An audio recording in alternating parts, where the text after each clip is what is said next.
Here we are, episode 79. 7-9. About to get ready to play some Pathfinder 2nd Edition. A little bit of the remaster in there. Here and there. And once again, we start off with the combat. We've got everybody tonight except Jesse, who may or may not be able to make it until later after the session, but I will record it. Yeah, you guys ready for some Pathfinder 2 goodness? Huh? Woohoo, yeah! Hell yeah. Huzzah, it's been a week. Time to get back into it. Sharpen those blades, get those wands at the ready. Have that staff prepared. Because we're about to get into it. We're going to battle some giant worm and his friendly drider. Jafaki. Jafaki's the worm, as far as you can tell. So we're going to get into that. We'll do an intro, then we're going to recap. Kyle will do that, I think. So let's introduce the players briefly. Level 7 is everybody, and they're closing in on level 8. Which won't occur until after the session, if it does occur after tonight's session. I'm not sure. It's possible. Kyle, introduce yourself and your character. What's up, my friends? I'm Kyle. I play Bjorn, the hulking meat slab of a man. He is 7'1", 280. Kind of very quiet and reserved until combat breaks out, and then he's very loud and boisterous. Though his tone of voice has been shifting as of late, getting more deeper and ominous. But he is our human fighter cleric hybrid. Excel at front line, have a few spells to go with it. And really excited for 8th level. That's a lot of good stuff there. As far as expectations for tonight, I want Jafaki's head on a spike sitting on Meneme's Manor's desk. And we're going to see what his reaction is to all that. And yeah, I'm excited. Can't wait. You are, and you're going to be playing Valifor too in this combat anyway. Mm-hmm. Yes, sir. It's all good. Then we've got Rachel. Hey there! It's Rachel. Excited to play. I've got Cypher here with me. She's an elvish bard. She's the most pointed-eared person of the bunch here, because I just realized everybody's a human. Humans. Am I right? So she not only is a bard, but she dabbles as being a rogue as well. She actually prefers that over singing, but definitely relies more upon her own voice and her ability to cast spells over the ability to stab a few things, especially when a few of her other party members do it so much better than she does. And she has dark vision. Yes, let us not forget the dark vision. Dark vision, something I have to keep reminding myself of. Dark vision. Excellent. Karma, you're up next. Alrighty. Hello, everyone. Karma. I play a war priest cleric dedicated to Ayamode. She's a human. She's come to the lighthouse to aid the companions in her divine quest to protect them. She believes that Ayamode is kind of guiding her to do this thing. And she's going to try to keep everybody alive with her clever use of spells and heals. Clever indeed. Excellent. You guys have been doing great so far. I think the go-to spellcaster, though, is Cypher. Definitely. Yes, especially because, there's a chance I may frighten the enemy literally to death. Yes, and we adore the hell out of that. That's becoming quite a specialty of hers, and We haven't had to do anything with this yet, but she's also trying to gain the upper hand by making them laugh themselves also to death. Haven't seen that one. I don't. There will be the day. Looks like you have all your spells. You haven't casted any so far. I cast 1/3 level. It was. Actually, I don't remember what it was. It was probably magic missile. You did. You have slots. You're not a prepared spellcaster. Correct. Yeah. And since I am a bard, I have like specialty spells, so I'm able to cast. If I select it as like a special spell, then I can cast it at different levels, going up, but not going backwards. Obviously. And I also notice you have an arcane spell on top of your occult I spells. do. Where does that come from? It's a cantrip. Mm-hmm. One of your feats? It is. I have otherworldly magic. It's an ancestry feat. Got that at level 1, because I believe that's the only time you can take it.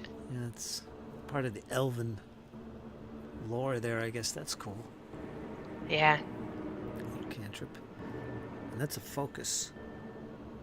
Yeah, if I'm playing a spellcaster, everybody plays their characters differently, but I love cantrips. Spell slots will get you so far, but cantrips are forever. You have a focus spell. It says specifically focus spell. Separate from your arcane. See, that comes from your feat. And then you got another focus spell, which is a cantrip here. Yeah, so That's Inspire occult. Courage is a focus cantrip, so that means I can cast it like as many times as I want. The counter performance, that's a reaction, and that one does use my focus point, which I did use. Ah, okay. It's just... So I have like 3 different sections of spells. Yeah, okay. I see. I've got my arcane, innate, occult focus, occult spontaneous. You packing all the spells. Yeah. Yeah, I want to say Althea had 4, because she also had her divine spells. Because she's a gnome, I ended up taking like expanded cantrips, and then another thing similar to what Cypher has, where she gets an innate spell, but I don't think I went with arcane. And then she also gets the spell from her deity, which was the moonbeam one. That was a focus spell. Spells for days. And then should anybody get too close, quick draw, whip. Or my short bow, or my longsword. You enjoy playing this bard? So far? I love bards.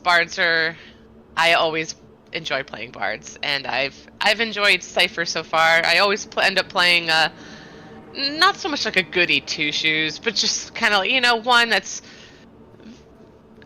always willing to help the party, will bow down to whatever, doesn't want to be intrusive. But no, Cypher's just like, all right, we there yet? we find the treasure yet? No? Okay, let's go. Yeah, she's one of those. We don't, and she's definitely the type that's like, we don't have to fight everything, let's go. Which is why, when she was first introduced, we had that big fight in the hallway. She just ran, and I was imagining it as, she wasn't running away, she was more like walking away, like, we don't have time for this, let's go. But sometimes she forgets that she's quite quick, and she's quite fast compared to everybody else. Even though our initiative's always at the bottom for some reason. Yeah. That's alright. All right, so we're all good. Kyle, you want to do the recap since the last episode? Catch us up on what's going on, what's happening. We picked up in the safe room. The previous episode, Karma and I had done some scouting, got beat up. I absolutely got my ass handed to me by a flame warden. We won't talk about that; it's too soon. I cried a bit, and so we made the ultimate decision. We were going to go back and face Jafaki for a second time instead of letting him get away with all of this. So we did some healing, and we proceeded to march into the arena, by where we had previously defeated a gigantic blob-like creature. Everything was going fine up till that point, and then we got ambushed by one of these worm-like creatures. Had a bunch of Morlocks in there and a rat guy. We made very short work of the worm. He had no chance. The Morlocks fared a little better, but yeah, not really. And we then proceeded to knock out and detain a rat. We hog-tied him. I believe Valifor stuffed him into the carcass. And yeah, we then proceeded into this sort of long hallway with two adjacent entryways. You can come in from the north, or you can come in from the west down below, like we did. And we caught we heard something. I believe Cypher picked up something moving ahead. She went to scout ahead and informed us that we had a couple grothlets and another worm coming. We then made the engagement happen. We fought in the hallway, kind of rough and loose, fight was kind of going every which way but loose, but we did manage to overcome them.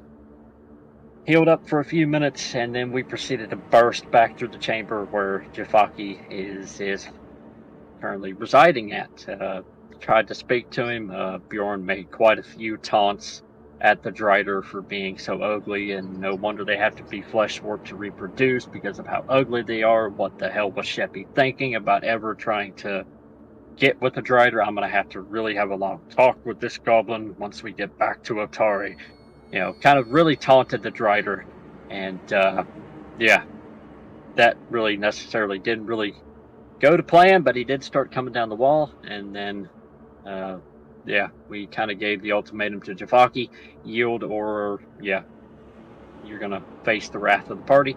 He has not yielded yet, so yeah, it looks like this time we're in it for keeps. And yeah, that's kind of where we left it off. Bjorn taunting the creature, the Drider and Jafaki, just kind of getting ready to act.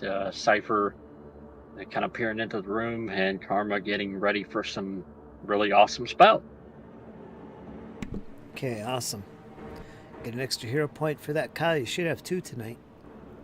Yes, sir. Cypher has 2, Karma 1, Bellafor 1. Yeah, we're good to go. All right. So, after a desperate battle in the hallways just behind where the companions currently are, fighting one of the worm guardians that they've encountered earlier, as well as some more grothlets. It was a tight battle. It was tough. Karma stepping forward, chanting words, commanding the beast, to no avail. The other companions rushing forward with swords and putting the finishing touches on him. You recovered your wounds in the hallway. Nothing approached, although Cypher noticed something. Earlier in the battle, something was peering through the doorway. She's sure of it. Perhaps casting a spell. But whatever it was, disappeared, and the door shut.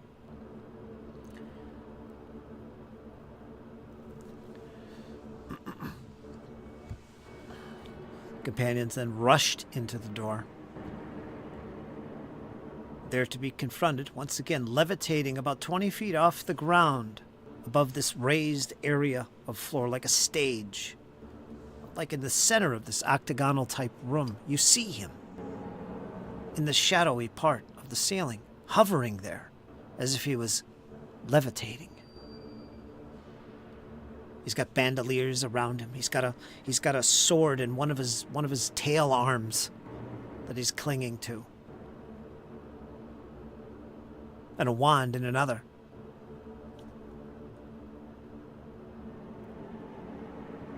Not far from about 10 feet away, near the wall in the southwest, you see a drider. You've seen these characters before, Bjorn, Valafor, and you're ready to face them once again. They look as if they're waiting for you. After a quick conversation, some taunts, even. Battle ensues. Initiative has been rolled. And once again, we're going to pick up with a combat here. Now, it's worth noting that earlier, when they had first fought this creature, the companions retreated back to their safe room where they recovered and gathered some help with Cypher. Lyra's nowhere to be found. It's also worth noting that the characters, after that initial battle, didn't hesitate. They didn't wait. You did take a rest, though, didn't you? At some point you did. Was that before the first combat or after? That you took an 8-hour rest? I think that was before. I think it was before, yeah. So you didn't prepare new spells then? No, it was after. When we healed, I made the giant hot spring. We bathed in the hot spring and took him. The point is that you didn't waste too much time. You went right back in it, hoping that the worm wouldn't recover from its wounds so far. Perhaps his magic would be drained as well. You rushed right back to this encounter. And here we are. Swords drawn. We're going to begin. And we begin with Jafaki. Enough talk! Enough of this wasted time! Now you will die. And with a single quick action, he reaches down to his bandolier, grabbing one of the vials, and casts it directly at you, Bjorn. He's making an attack. Armor class 25. He whips it down towards you, standing in the doorway. It smashes. And it is going to be a hit. So you're going to take, including splash damage. Let me see. This is a new window. What is this thing? By the way, we're fully updated to the recent Pathfinder UI and such.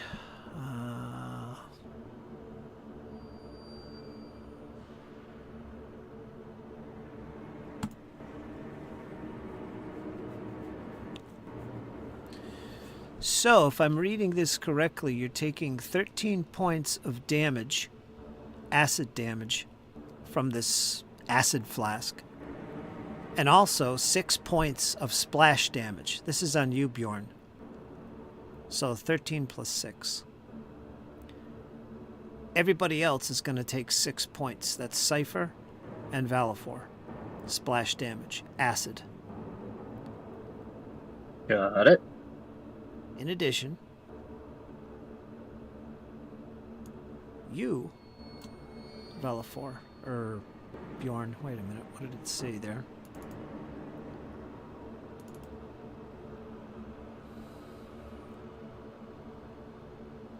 Yeah, that's the splash damage. There's also persistent damage.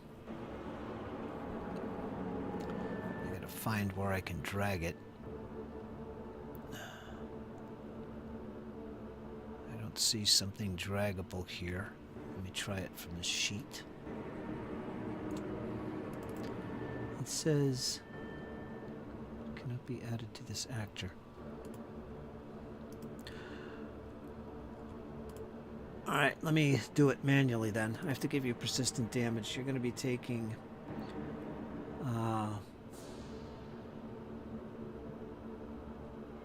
2d6 plus 2 persistent damage. 2d6 plus 2. So let me give you persistent damage. 2d6 plus 2.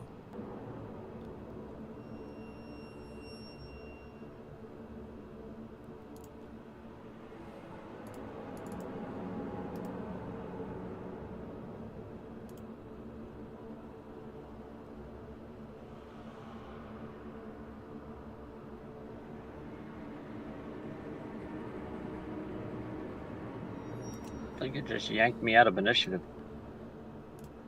Let's see. Oh, yeah. Did it? Yeah, K doesn't have a number, or question mark in my 2, case.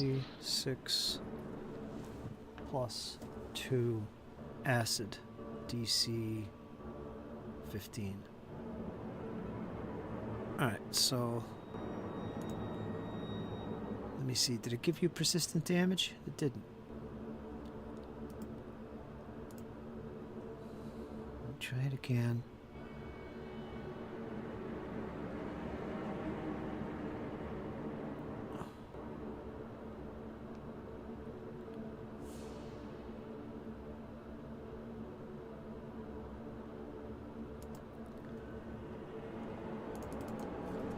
Two D6 plus 2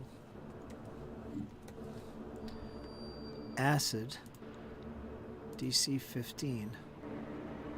Add persistent damage. Alright, there we go. Did that time.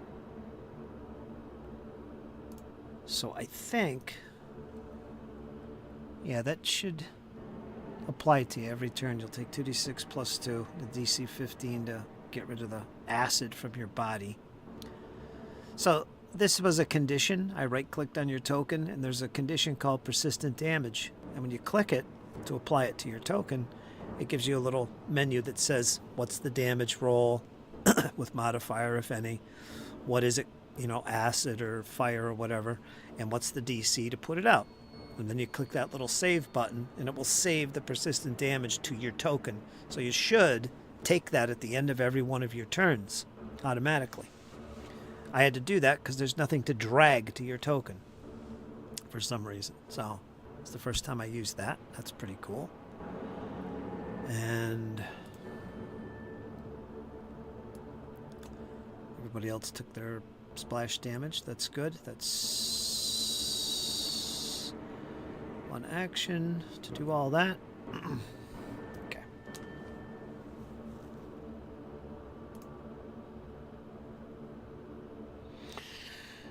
And as he's doing this, he begins to chant strange arcane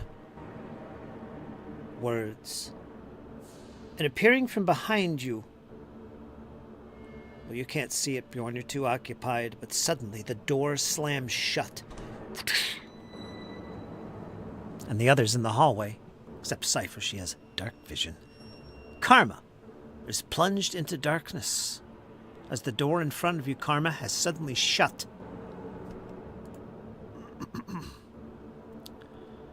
Then we're going to go to who's next in the initiative.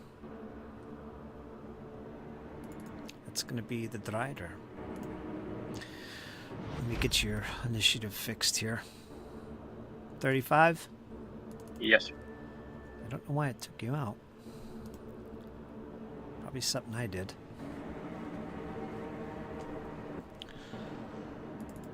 All right.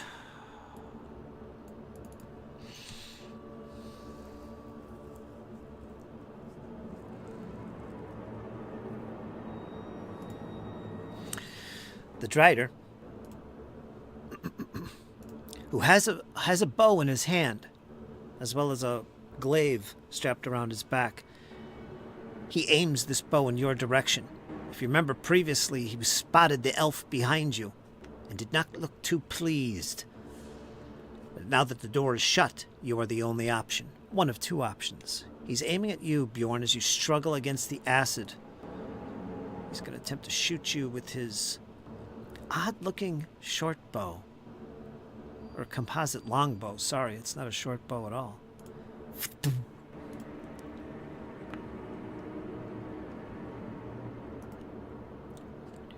It's going to be a critical hit as this arrow sinks deep into your chest when you weren't paying attention. You're going to take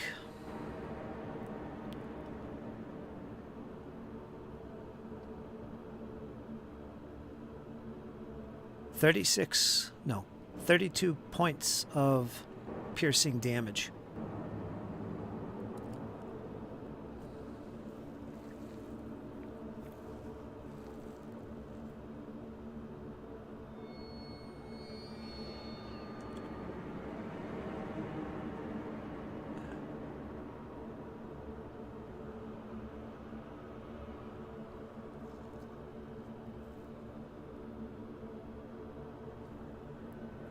That's it. It's going to shoot again.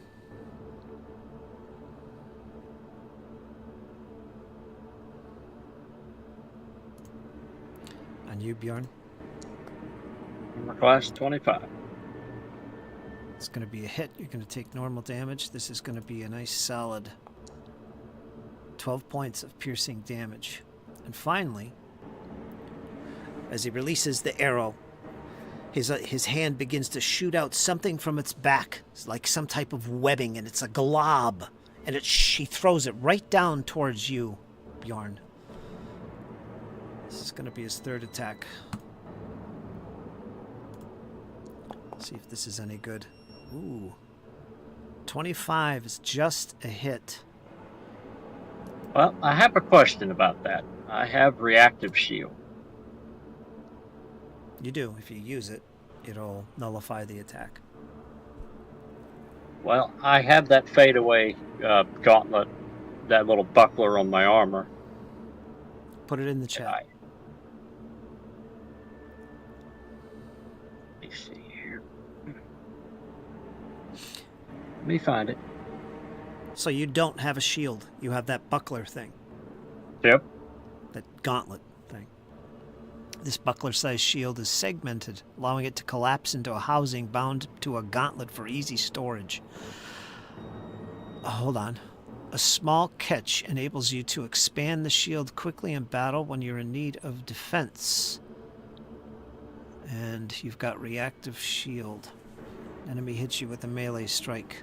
Well, this is a missile strike. Or a magic strike. No, this is a missile strike. So it wouldn't apply. This would be a melee strike. They changed that.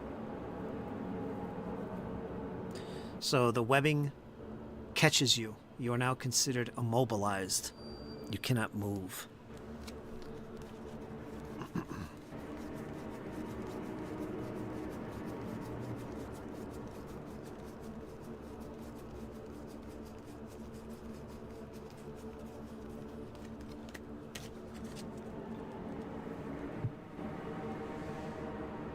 Alright, now we're going to go to you, Bjorn. Yeah, I'm simple. I'm going to delay. Alright, delay. Okay, let's make you invisible in the chat here.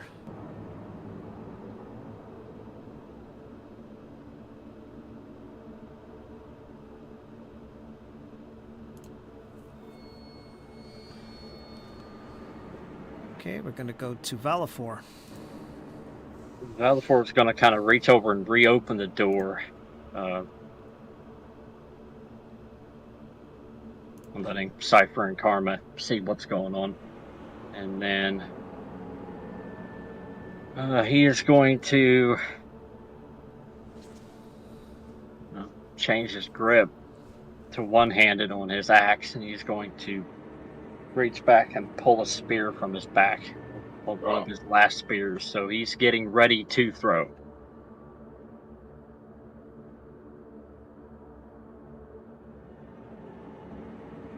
You're on mute or can't hear you. So he's got his spear out in one hand and his other weapon, his axe, in the other hand? Mm-hmm. Yep. Okay. Gonna go to Karma. Alright. As the doors finally open once more, she can see into the room because she doesn't have light on. Alright, I'll also mention at this angle you cannot see the creature or the Drider. Alright. I'm still barreling into this room. Can I walk by, like, in Cypher's spot to get through, like, next to her and through the door? Is that capable? Yeah. Okay. If they let you. Pardon me, excuse me. Excuse me, coming through. Go right on ahead. Why, thank you. 1, 2, 3, 4, 5. That's a diagonal. I think that's exactly how far I can go. Yes. Okay.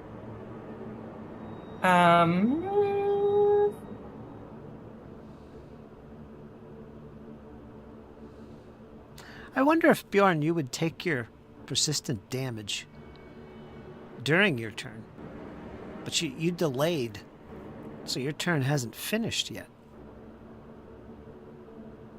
Because I think it's taken at the end of the turn. That's when it's supposed to, but he hasn't taken his turn yet. Good question. Yeah. Yeah, so it doesn't apply then? Not yet. We'll hold off.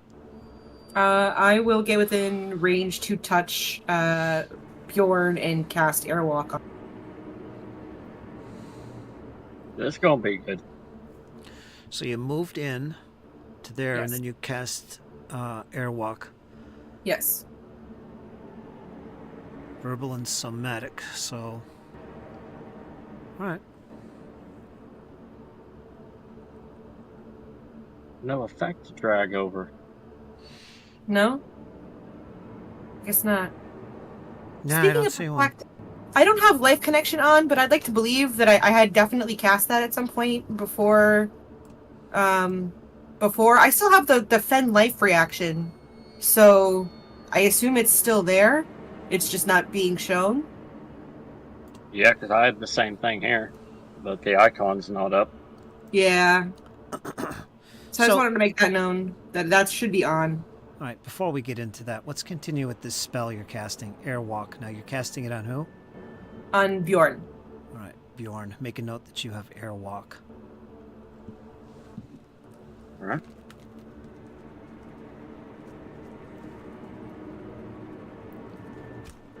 So you'll be able to move up to 45 degrees up and down.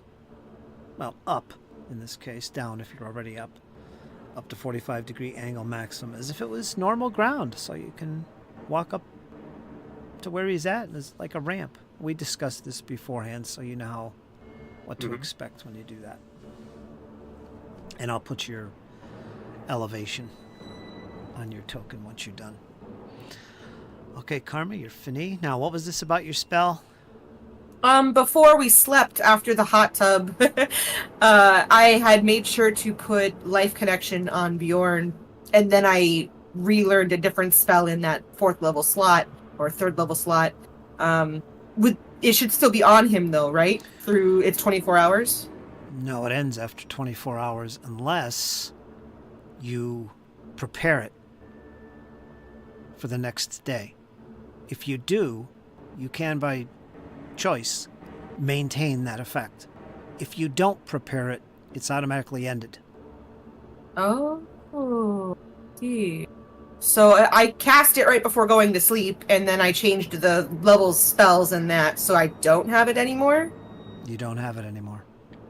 That is concerning. Why do I still have Defend Life? Okay, I guess that just answers my question, though. So it's not on. I don't have it on. It has to be prepared. Okay. So if you didn't prepare it, Yeah, I cast it right before, and then I changed the prepared slots. So I didn't realize that. yeah, you have to have it prepared. If you like to, I'll let you off the hook since you're new to it all. I'll let you off the hook. If you would like to swap out something and prepare it and have it, you can do so now.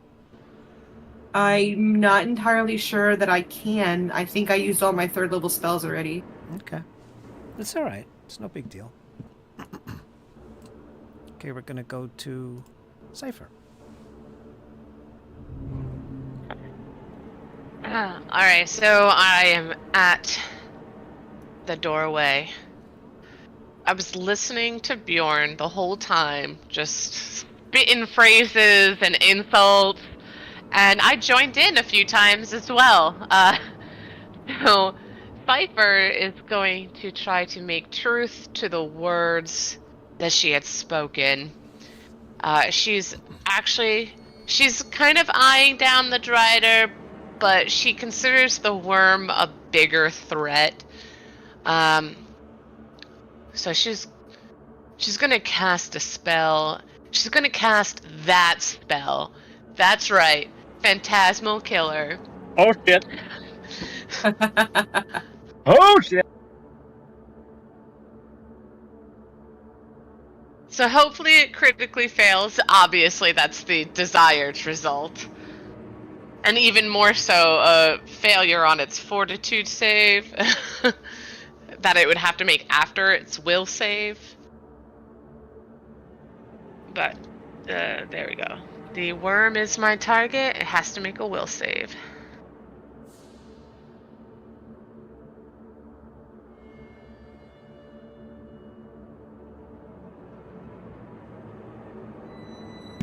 And I was muted. Rank 4 spell, I believe. It is, yes. All right, range 120 feet, yes. All right. So, I'll let you see him. I assume you have to see him. Yeah, oh, yeah, I figured I'm at the front, at the door. Yeah, you could easily peer in and upward and see with your dark vision where he is. Actually, the room is lit. You can see him in the dim light, I should say. Which you also have low light vision, so it's bright as ever. You can see him clearly. How do I sleep at night? I don't know. I don't know. I don't know. Everything's in black and white. So you can't actually see him clearly, so go ahead and cast that spell. He's going to make his save. It's a DC 25. Let me make his roll here. Okay, so he failed. He's going to take, well, it's right there, 8d6 mental and frightened 2. Let me look at his resistances.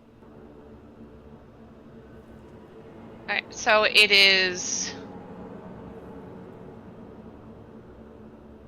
30 damage, mental. And is there... And frightened 2. That's for a failure. Alright, so what's going to happen here? You can't imagine what would frighten this creature. But you conjure up the words and the images and you thrust it towards him. Whatever he sees, surely it will shake his slats. Now everybody else can see that Cypher's done something. Something in the shadows appears from a high elevation. Something huge and massive takes shape and looks like it's about to envelop this worm. The worm pays no attention to it. He looks unfazed. And he peers up at the force that tries to envelop him. And you can see it. He kind of chuckles. If a beaky-like creature could chuckle, he's kind of chuckling. And he peers down at the doorway and sees you, Cypher. And you can tell he speaks to you in your mind. But not with words, but with laughter. The shadow dissipates. Disappears.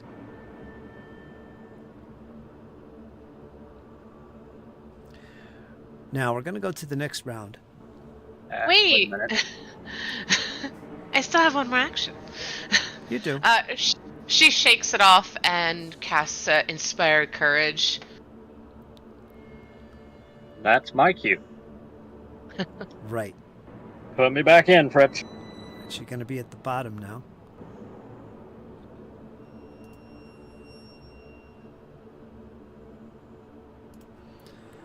Put you at 21.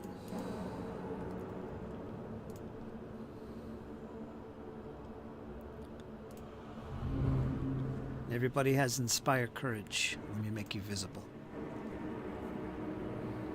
I can't see. I can't see me.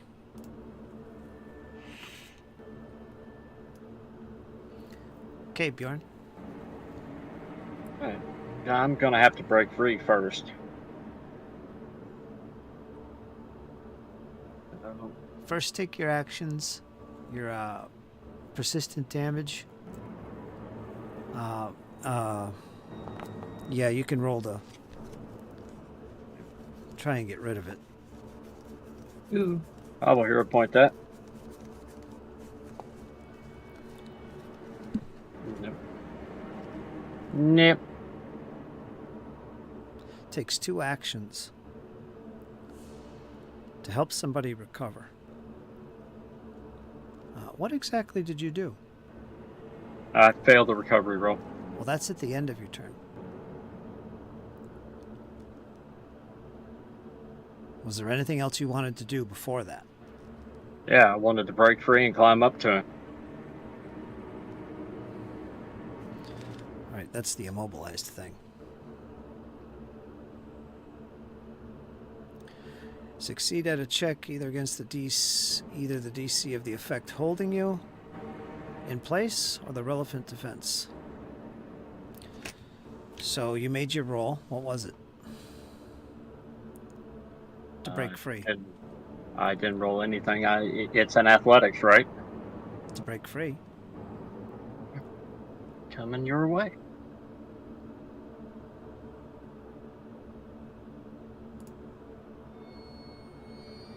And I will hero point that as well, just because I can. Ooh. 17.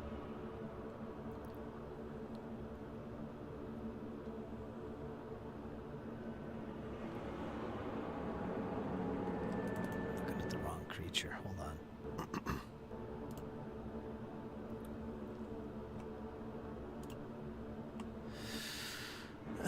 You're stuck in place. You're still immobilized. Looks like we're doing that one again. Are you using the hero point? Yeah, and I still got a 17. So we'll try it again. Alright, you can only use one hero point per roll. No, I think he's trying to break free again. Alright, another action. Mm-hmm. Go ahead. 17 again. Don't think so. Anything else? I'll try it one more time, I guess. I got to get free of it.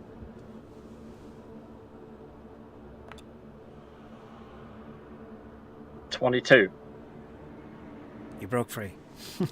You're no longer immobilized. You pull yourself out of the webbing. You pull your hand free and your feet. So you got full mobility again, so get rid of that. Alright, that's all your actions. Now, before we go any further, we gotta back up here. Valifor, give me a... Let me get the right guy here. Give me a...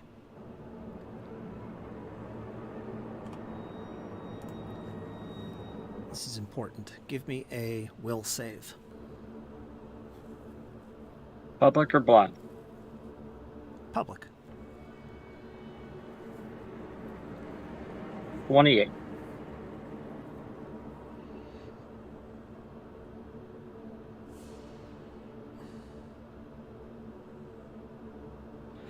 All right.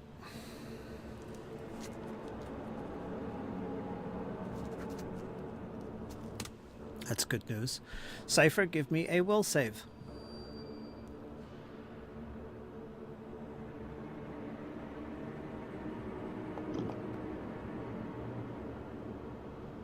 I rolled it. Okay. Karma?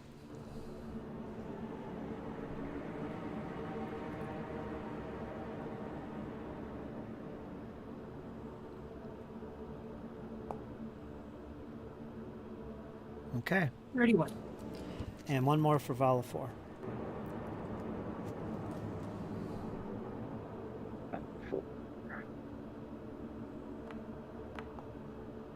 Hmm. 29. You guys lucked out. As your mind begins to be filled with clouds and fog. You can't think straight, but you shake it off, all of you. So, you're good. I just wanted to quickly speak up after doing a little bit of digging because it didn't make a lot of sense. I do, in fact, have life connections, and I have, in fact, casted it already during this prepared list. Would there be a way for me to like link it and have him drag it over to his character again, or? I think I can look it up in the compendium. Do you have Yeah. it? Do you have the spell prepared? I do. It is prepared and it has been cast. What is it called? Life connection, I don't see it in your spell list. third level, third rank. Life connection. All right, it's marked here as cast, so I'm Yes. assuming it is prepared. So yeah, Okay, that's all good. then I linked it for you. Sorry to interrupt. Thank you.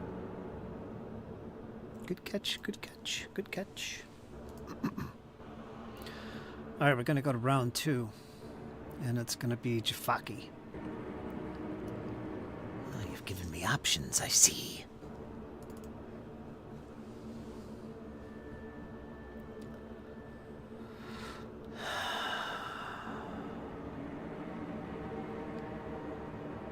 Now, Bjorn, did you take your damage? Let's go look at the chat Yes, I here. did. Your Actually, persistent it was damage? 12 points. And I critically failed the rolls. So, Alright, so you made the roll to wipe it off, you failed it, and you took your damage. You're all good. Alright, going back to Jafaki now. His turn is next. Let me check his inventory here.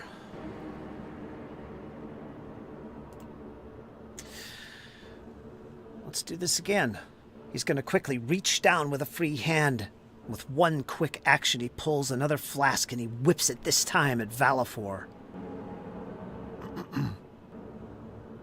Let's get rid of those. And let's make an attack. This is another acid flask. for class 25. This time against Valafor. It's going to hit. And the damage is going to be 13 plus 6 on Valafor.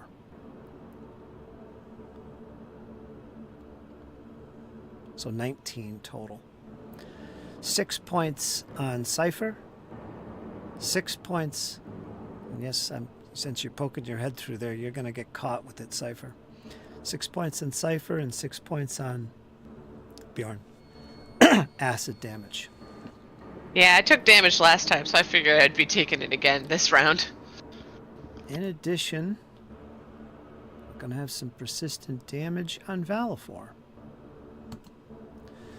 So let me fill this in. 2d6 plus 2. Acid, DC 15, save. So now he has it. It shatters. And how do you like that, humans?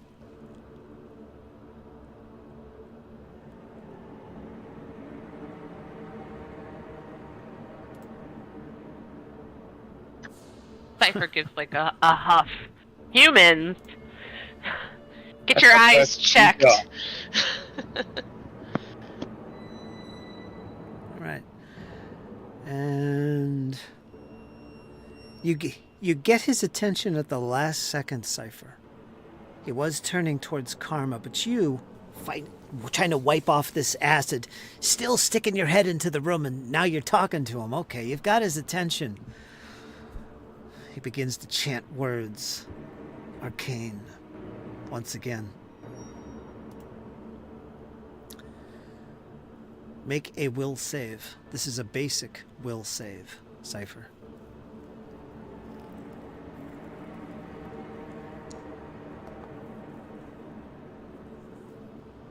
Curse you. Curse you.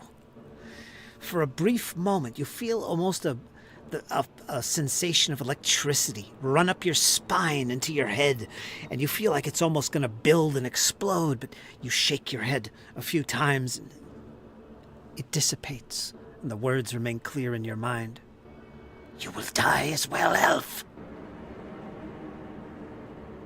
You have not been harmed. Actually, I take that back. It was a basic save. Yeah, I was gonna say, I must have critically succeeded, Basic but save. yes. Tell me what happens. Tell you how much damage you take. From this jolt, you're going to take 6 points of mental damage. Alright. You did pass the save, though, so you took something as this electrical jolt explodes through your head.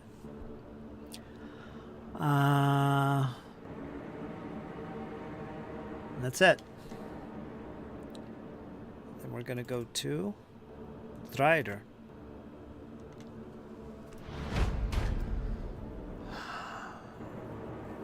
Karma's sneaking her way in the way she is. Almost got away scot-free, but not this time. The Drider spies you, coming close to the worm. It's going to, once again, go back to its bow. I gotta keep track of its ammo here. Plump, plump. And it's gonna take a shot at you, Karma. What's your armor class? 25. It's gonna be a critical hit as this Ooh. bow pierces in your neck.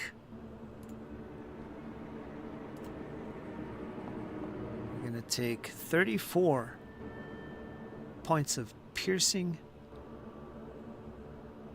damage. That includes deadly D10. Oof. With a plus D10. Nasty. So you took 34 points total piercing damage as this arrow sinks into your neck. I imagine you let out a scream from that. And then, as it releases the arrow, it looks satisfied. Ah!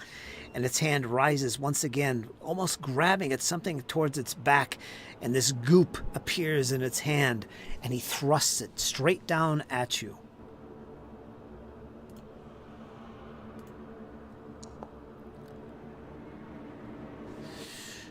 You just managed to get out of the way, or fall out of the way as it was, from this strange goop that comes at him.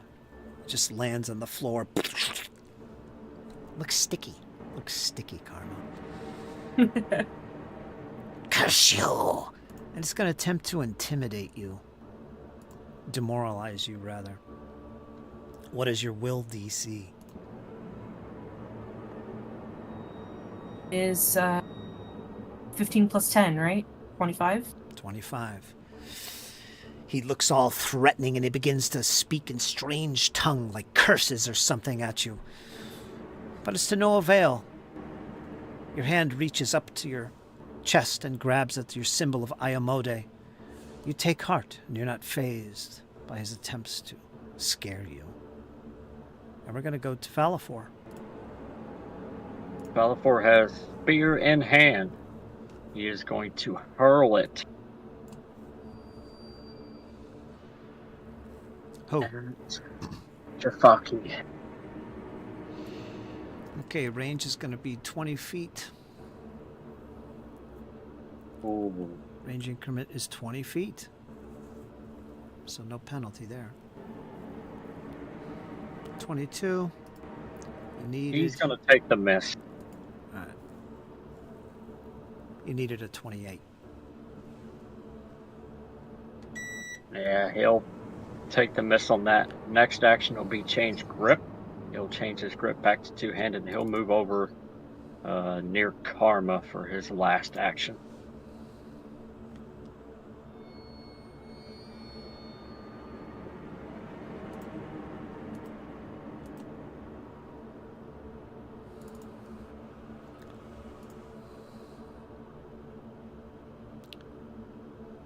Okay.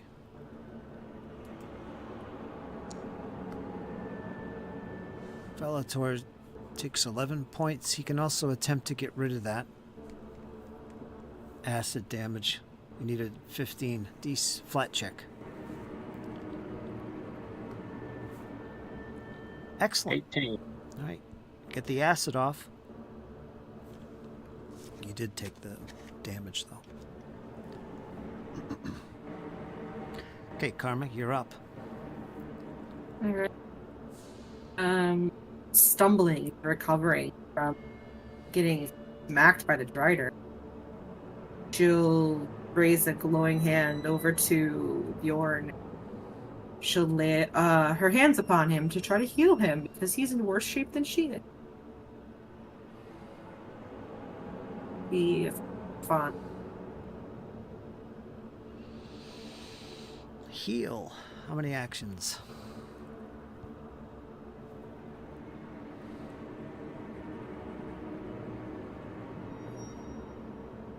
Just touch? That's one. It could be. It looks like. Can I do, even though I'm at range of touch, can I do a 2-action heal? Mm-hmm.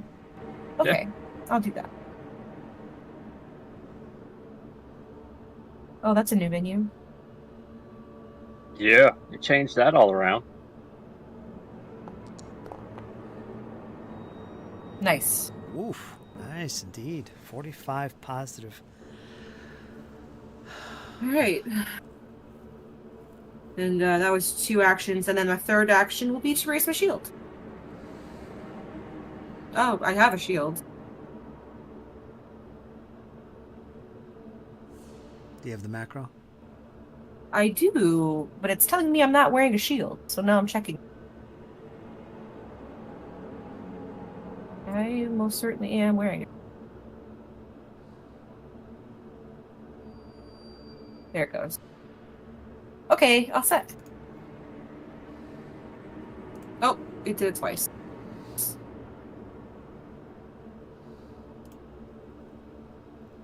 Okay, Cypher.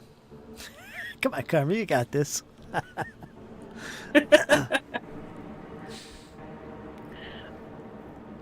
Cypher, you're next. He looks confused at the worm. We will break you.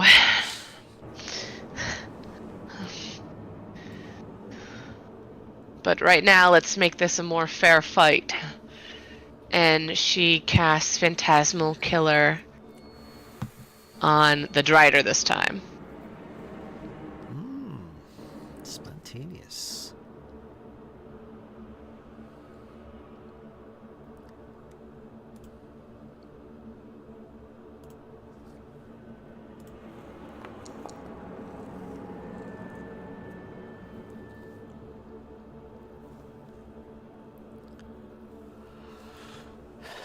Uh,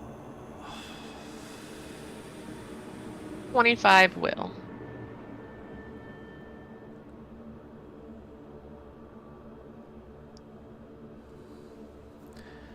Alright, let me check his immunities and resistances.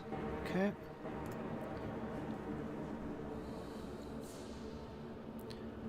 Alright, he was successful. However, this image that appears around him looks threatening. He sees it. He cowers. He pulls back slightly. He's totally distracted by this thing as it envelops him and seems to go into his mind or through his body. He's going to take 46 mental damage and will be frightened 1. So re-roll that. 17. Mm-hmm.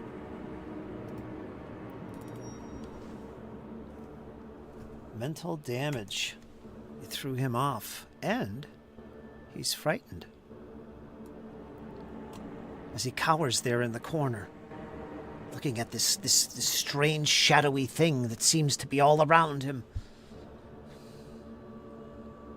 And then I'm going to actually use a quick draw. Actually, let me read that text real quick to make sure I can.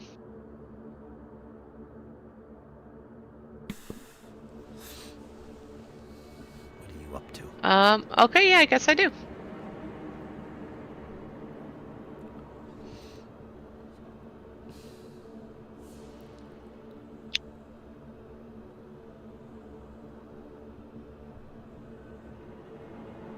That's interesting.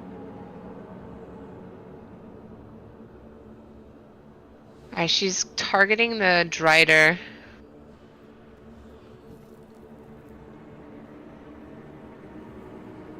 And I don't know how this is going to work, because it says I have no ammo, What are you but using? I do. Oh, if you go to your character sheet by where it says actions, under your bow, you should be able to click the little drop down. Yeah, it says no ammo, but I have arrows in my consumables. I've only used 2. We'll see if it still lets me make the attack.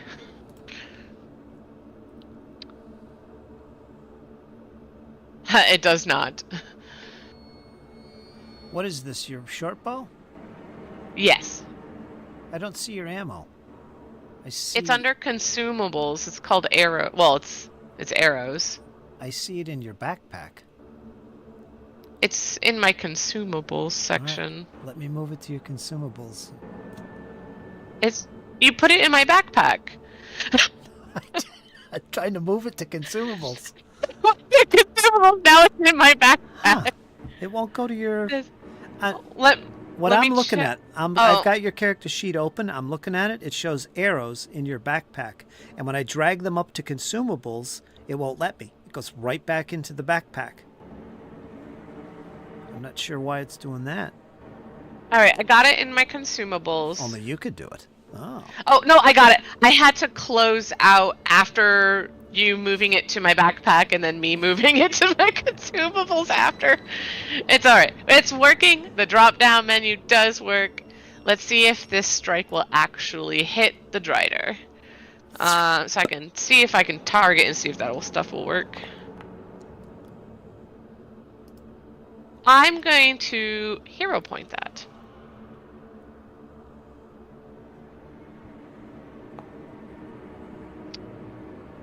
Miss. What a waste. That it? That's your last action? That was, yeah. All right, so you got your hands and your bows now, and you're letting fly. Gonna go to Bjorn. You know where I'm going. Get 3 actions. Do you want to try and get out of this thing? Trying to get out of what thing? I'm not immobilized. Oh, okay. I'm going for Jafaki. Okay. And I'm going to ascend with every step that I take. So I think we typed it out where I could do 2 actions and appear here. Yeah. Within his range. Mm-hmm. I don't know how we add the elevation, but I will spend 2 actions to get there. And now it's time for some hammer. Let's see if they fix this. They did. I'll put you at 20 feet, so is that good? That's good enough as long as he's within melee reach. He is. That's critical hit. Oh, we needed that. That's a critical hit, ladies and gentlemen, right there with a nat 20. Fuck Good with me damage. now, Jafaki. Let's see what you got. That'll be 40 points of slashing damage, my good sir. And as he walks up to Jafaki, I imagine him kind of all shocked, and Bjorn's going to look at him right before he delivers the strike. I bet you didn't see that coming. And then he's going to look to the Drider. You're next.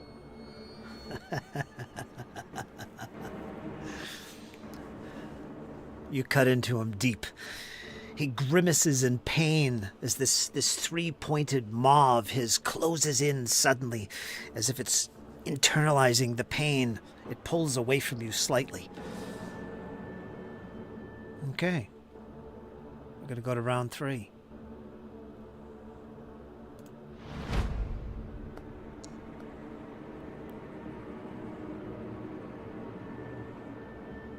Make your roll first, Bjorn, for your persistent acid damage. It's still on you. Yep. All right. What did you take? Persistent damage twice? No, just once. Because it automatically rolls for you. You don't have to roll it. I see a 10 and then a 9 for persistent damage on you. The only thing I see on my screen's a 9. Yeah, same. I just see a 9. But it does do it automatically. Yeah, I think you took 19 damage there. You should only take 10 because it automates it, and it shows me. It's evidently not showing you. Okay, so I need to give myself back 10 then. Take 10. Give yourself 9. In other words, you don't have to roll the damage. All I did was click on the button. Yeah, that's rolling your damage. Well, when you click the button, does that also roll your chance of recovering? Yeah, like I just click up on the icon on the upper right and it does it all. Huh, so it's doing it twice. that needs to be fixed. All right, what'd you get? 3? No. All right, so the next time your turn ends again, it's going to give you damage twice. One automatically and one when you click that button. You could just roll it separately. Just roll D20. Don't click the button anymore. That's what I'll have to do then. Otherwise, it's going to give you damage twice. That's silly. That kind of sucked. All right, back to Jafaki.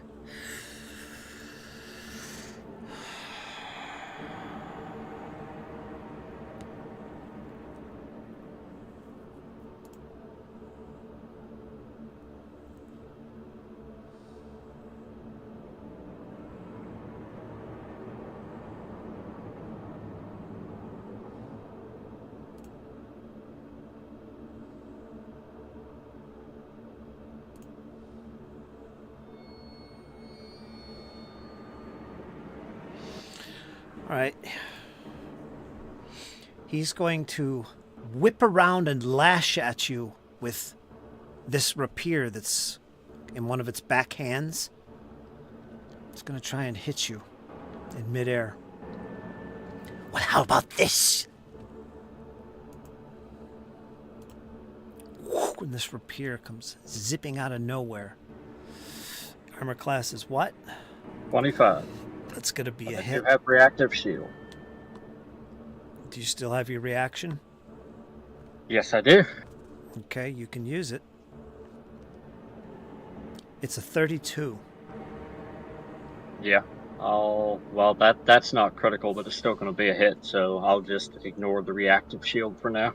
Okay. That's fine. It would have been to no avail. You think to yourself, you're going to take some damage. 14 points of piercing damage. And I need you to make a fortitude save.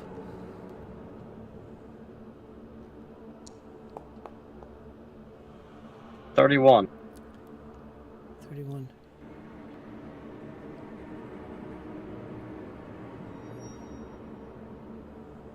Okay. As this blade whips around and cuts into you, you see falling from the blade what looks like this green, black tinted ichor. His blade is covered with something. Bjorn, you managed to avoid whatever that was.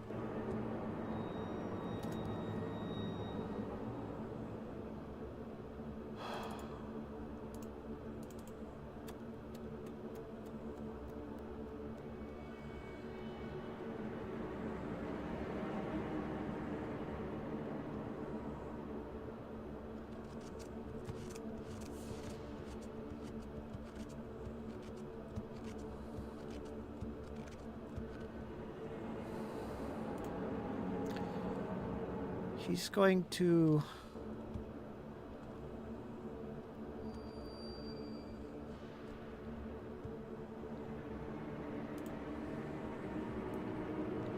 He's going to reach for one of the elixirs with one quick motion.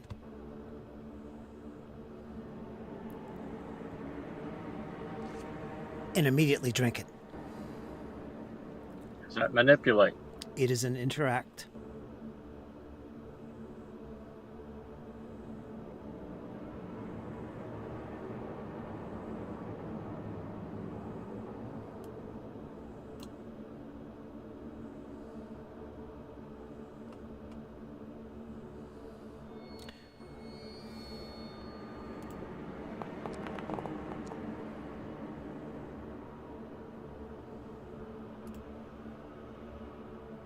Okay.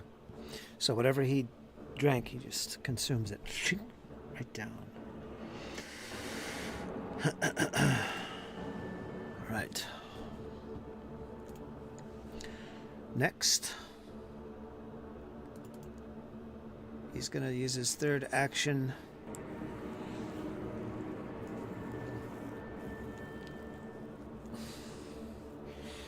He's going to try and hit you again.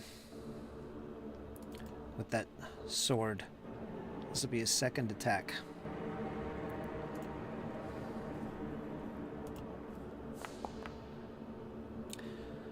Plus 25. It's a critical hit. Reactive shield. It's a 35. That would make it mine 26. Good move. Also give me a fortitude save.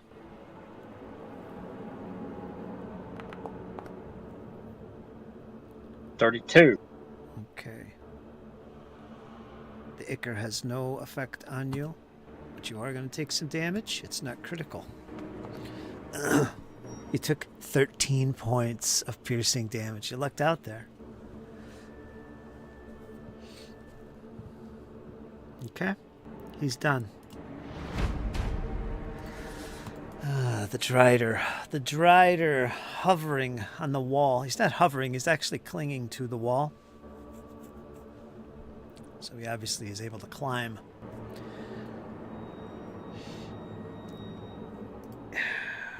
He's going to move up the wall so that he also is a little bit distant from you. He's going to let fly with another arrow on Karma, sensing death in the air. He loads another arrow and lets fly.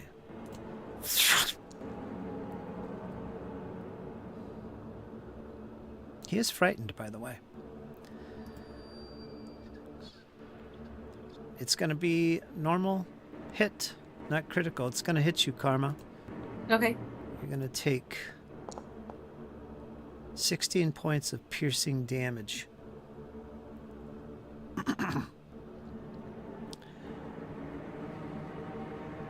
He's also going to shoot a second time, this time against Falafor. Falafor's armor class is 25.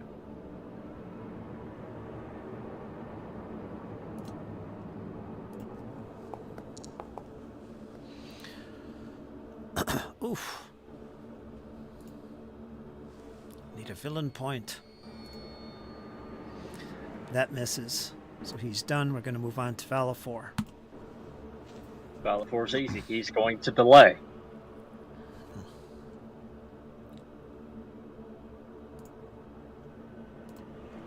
Karma. Karma is going to take the hit with stride, spin around to Valifor on her side, and cast Airwalk on the man. Okay, make a note, Bjorn. I'm on it. And that lasts for 5 minutes. Mhm. More than enough. Oh, darn. Curses, I forgot something. Darn you. You will pay now. Uh-oh. Better raise my shield. Okay. Gonna go to Cypher. Doing good, Karma. Doing good.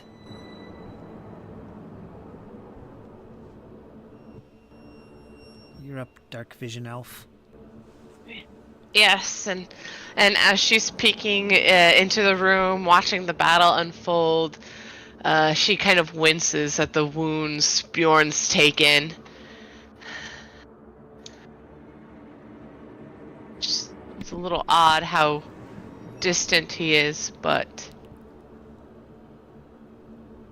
she's going to cast Soothe.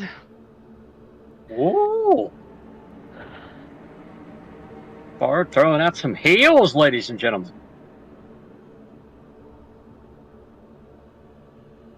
So she's got to. Would it? Yeah, it doesn't matter. So this should put her at distance to cast it.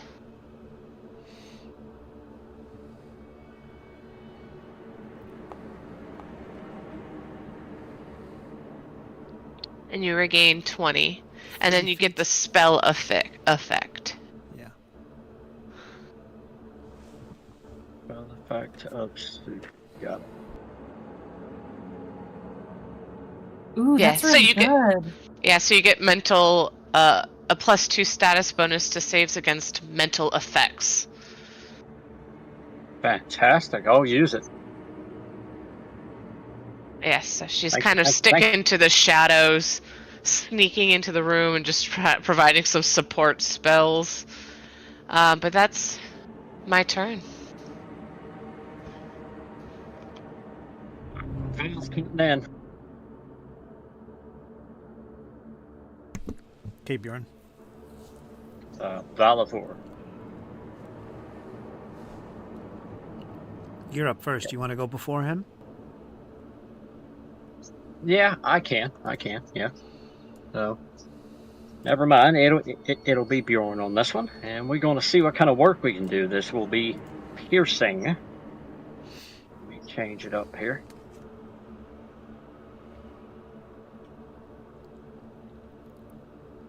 See what we got. That's a hit.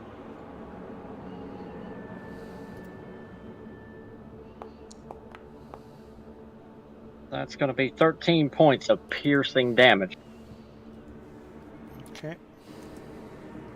He rips the sword out. He's going to try it one more time. That is also a hit.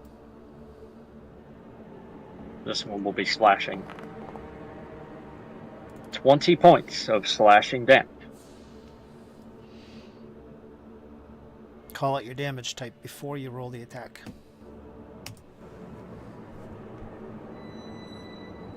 And then we're going to get feisty. I'm going to attempt an athletics check to grapple. Mm-mm.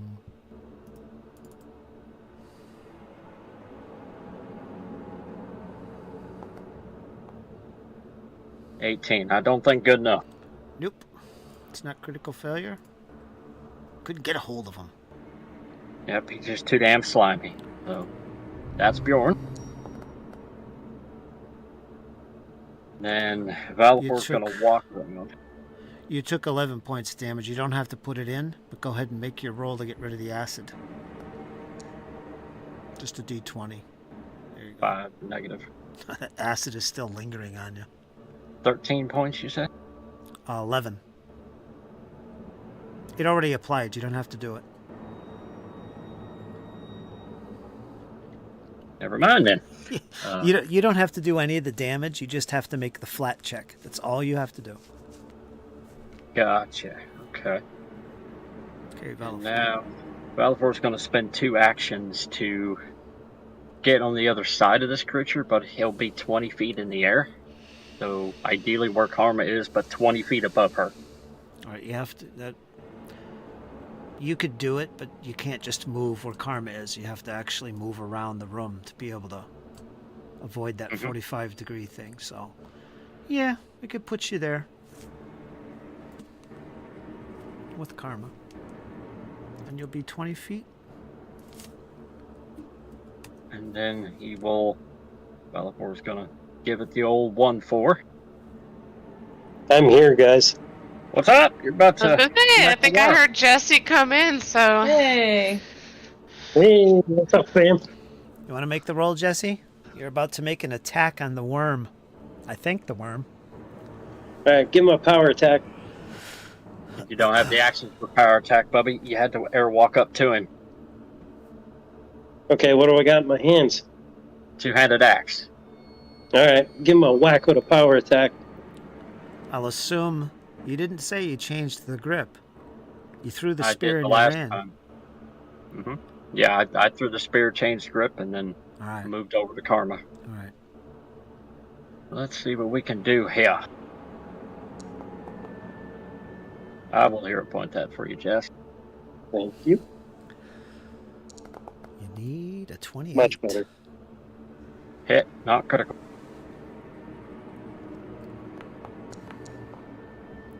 That was a power attack. That's more dice. You don't have enough actions for power attack, but Oh, took 2 I'm actions. I didn't hear that. Yeah, because we have the air walk going, and we have to move in diagonal, so it's taking us extra actions to get in line Gotcha. of it. Gotcha. Let's see. What did you roll Did we to just hit? start? Hold on. Let me catch up here on something before I forget. What did you roll to hit? 33? 33, yep. All right. So you have him off guard here. So he's going to be Armor class 26. No. Okay, I was just checking to see if you got a critical. You're okay. Go ahead.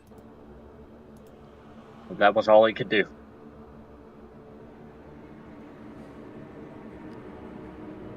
Off guard. There we go. All right, so you're in desperate battle, Valafor. You and Bjorn are floating on magical ground, and you've got the creature surrounded on opposite sides. He is off guard. Behind you, however, Valafor, is the Drider, so you are also off guard. Gotcha. You're all 20 feet above. Cypher and Karma are below. Karma's directly below you. Don't fall on me. She's just hanging out down there. I'll try not to. Washed like a pancake. Put that on your tombstone. Yeah. Okay, we're going to go to Jafaki. Round 4. He's near death. He's looking desperate. He sees himself surrounded. Vile things, you will all die. I'll see to it. Not today. And with that,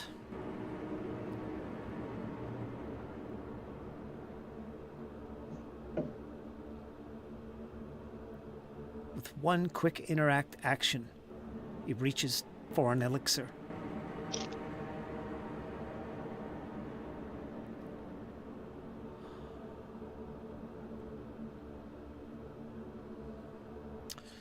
Let me see, what does this do? He's got so many elixirs on him. So he's going to spend an action consuming another elixir. That's an interact.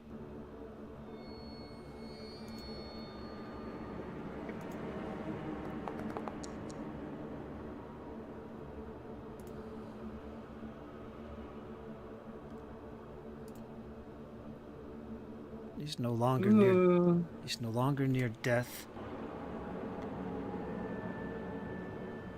Let me make sure it. Oops, wrong one. Hold on.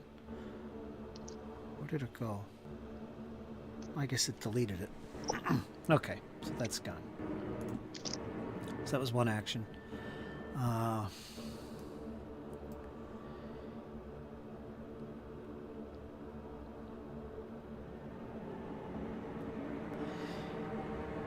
He's going to lash at Bjorn with that sword. Rapier, rather.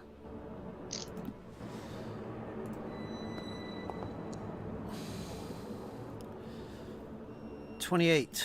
It's going to hit you. It's going to be normal damage.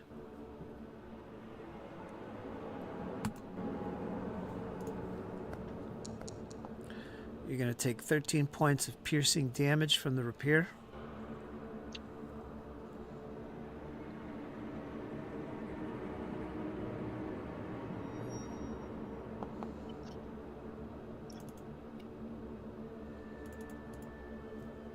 Okay.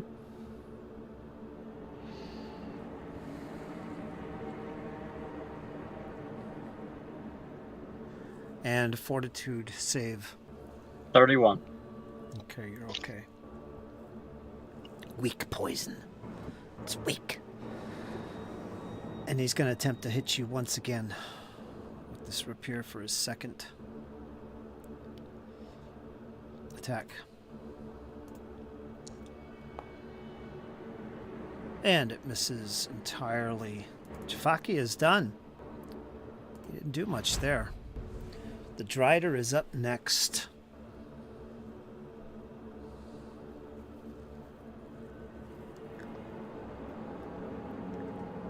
Wow.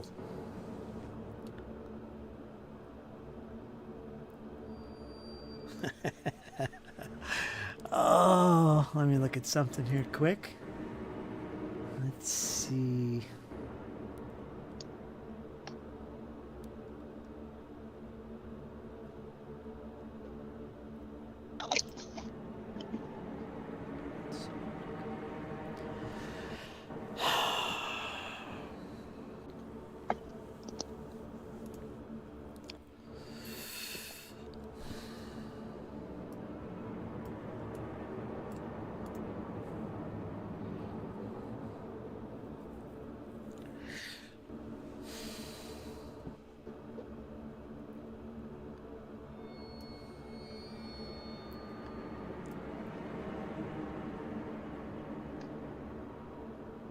It begins to move its hands about. There's one hand anyway. He's got another hand on a bow.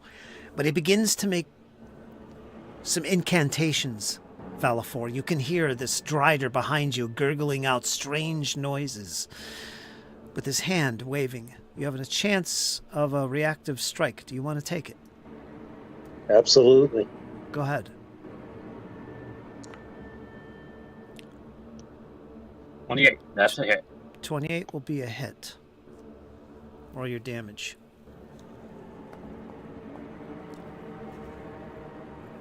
17 points of slashing damage. All right. You cut deep into the Drider, but it does not distract him. The words continue. The incantation releases. All right, here is where we're going to use Dispel Magic.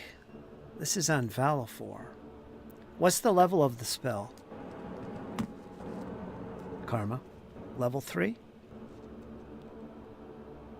The airwalk? Yes, airwalk. The 4th level.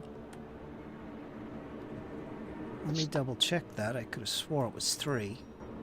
Curses. Both of my 4th level spells were... Airwalk is 4th level. Where did I get 3 from? Alright, it's 4th. So that's going to have an effect on this. Where's my...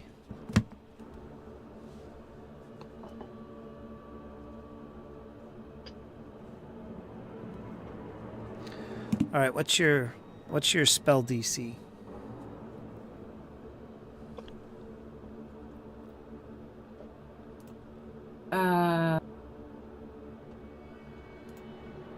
Be an easy question. It's at the top of your spellcasting sheet. Should be a number. It Spell says- DC. 23. Okay.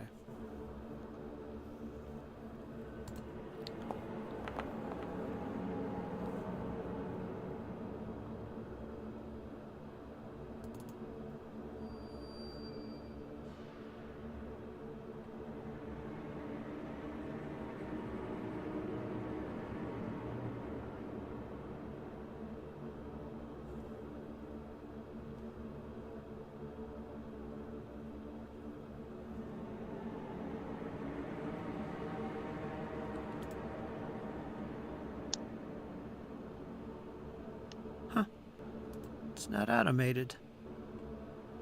Anyway, I know what it is, so we'll keep the roll that I made there. It was an unmodified D20.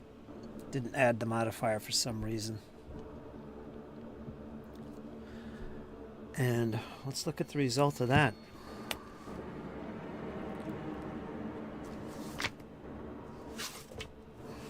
I'll tell you what happens.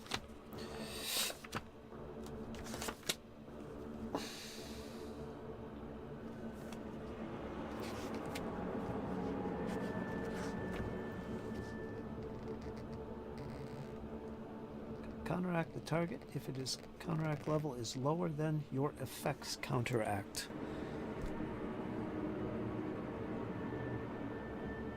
Which it's not. Curses! Anyway, that's the first time we've used that. So his attempts to break the spell of airwalk on Valafor failed. Your magic was too powerful, Karma. Your magic was too powerful. So the spell remains. Phew! I rolled a 3 on his attempt. Jesus. Even with his big modifier, it didn't help. So yeah. Oh well. Okay, we're gonna go to Karma. You're up. Oh, wait a minute. Did I have an action? 2 actions to do that. He stabbed Bjorn. Did I attack you? I'm pretty sure he did. The Drider? All he did was cast a spell, didn't he? I don't think he did anything else. No, all he did was dispel magic. You got an attack of opportunity and succeeded. Oh, I was thinking of Jafaki. So he didn't attack at all yet. All right, he'll spend his first or his last action attacking with his fangs. He's going to try and bite you. Valafor. And he hits. Normal damage. 18 points. Piercing. Ouch. That's a terrible kiss you got there. Oh, There's more. Where'd that come from? You should have been there whenever I was taunting this girl. Alright, Karma, you're up. Alright. First I'm gonna move, because I don't want to be directly below. That's the only reason. So I'll just do a 5-foot step. And then I'm gonna, targeting Valofor, she'll weave together a forbidding ward, cast that cantrip. thank you.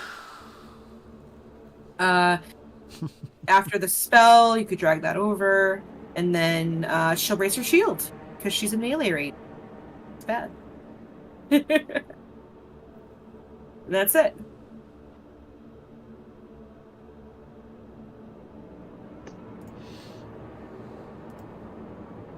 Cypher. Did you bring snacks tonight, Jesse? Yes, it did. Okay, you got 1 hero point. Got Dark Reese's Thins.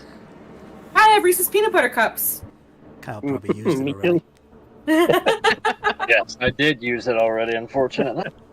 We had a terrible first round. Give him another So one. is it coming? We're still recovering from the first round. And speaking of recovery, Cypher's just rolling her eyes, and she's casting and weaving and singing aloud to Bjorn to soothe his wounds. So we'll cast that. You grace the target's mind. Alright, and you'll continue to have this spell effect soothe. It doesn't stack.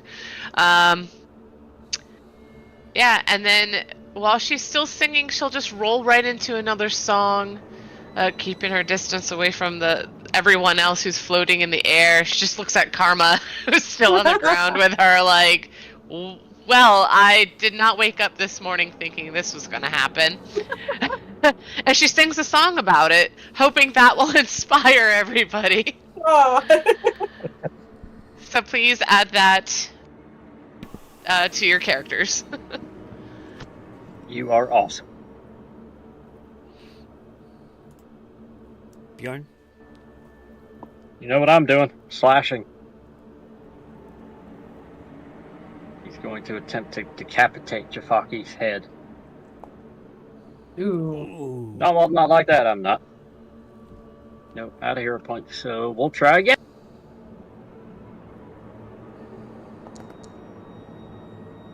No. Nope.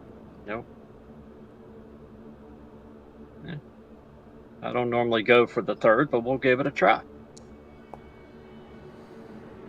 Nope. Left and right, your blade cuts through the air, attempting to finish this beast off to no avail, Bjorn. Ayamode has left you. Well, hopefully Valofor's axe is bleeding and getting some extra damage from Jafaki, and he's going to get ready. All right, so when I click on Valofor, go ahead and make your flat check. You're going to take some damage automatically. You don't have to roll for that. So there's your damage. It gave you 9, so you don't have to put that in. 16. Wanna go? Am I bleeding? No, that will most for me, but I'm just clicked on you. To double check, okay. did it actually take 9 from you?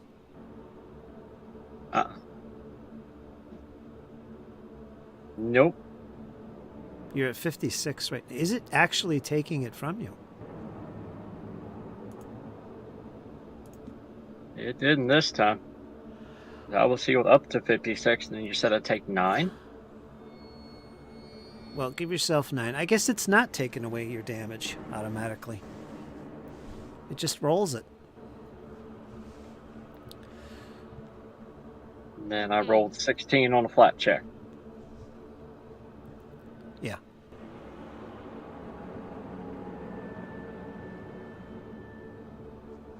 I have a question when you're ready.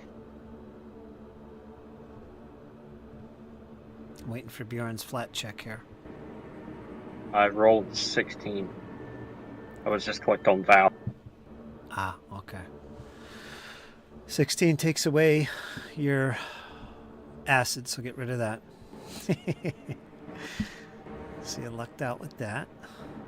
And okay, what's up, Jesse? Okay, if I'm able to knock him down, is he going to land on the ground? We'll have to find out. All right, power attack him. Screw it. Power attack it is. Hit. Normal. A 17 points of slashing.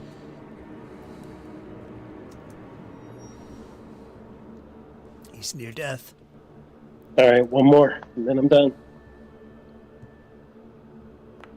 Normal attack, right? Yep, he missed. Missed it by 1.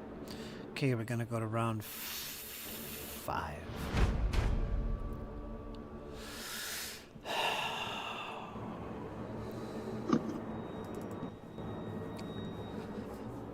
What is left? What is left to do? All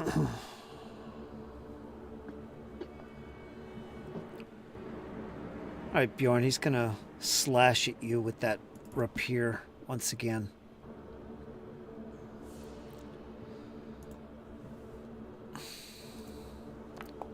Armor class 25.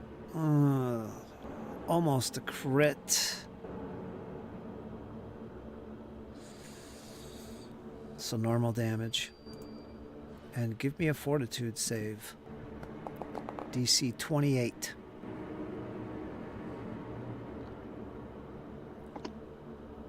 D8.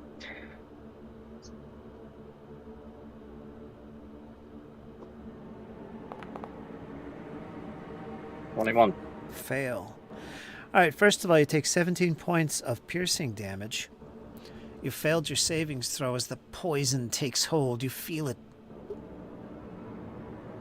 traveling through your bloodstream.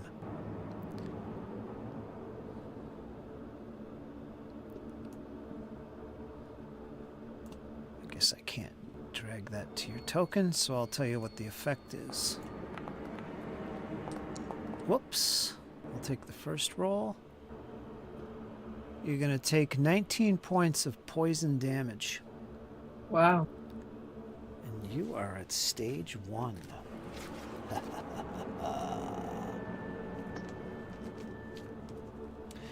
So, what you're going to do from this attack is at the end of every one of your turns, or at the start of every one of your turns, I think, either or, you're going to make another savings throw to keep from going to the next stage of poison and affliction that's upon you. Whatever stage 2 looks like, you don't know. But I will write down the DC. Okay? So you were poisoned.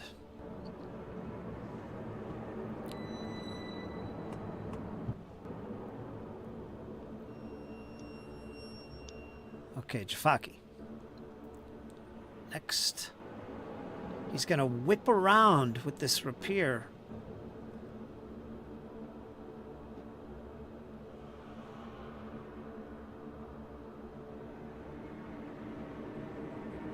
And attempt to strike you, Valifor.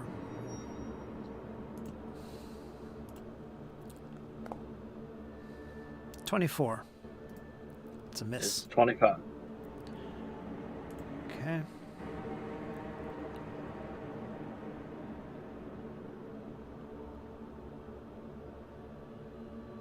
Oh, damn it. I'm just going to attempt to bite you, Bjorn.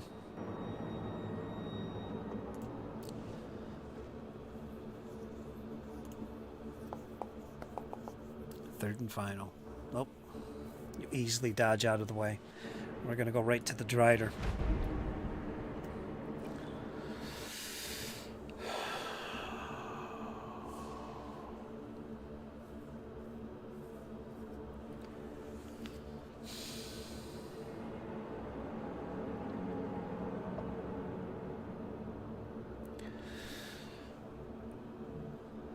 You hear arcane words from behind you once again, Valifor.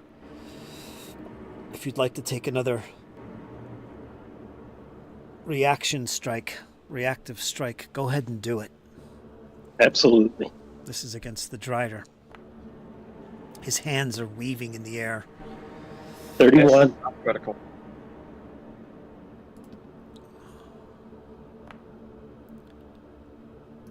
Okay, 11 points of damage.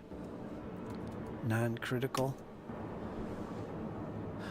Although you strike him, he does deflect it just enough. He continues with the incantation, and suddenly,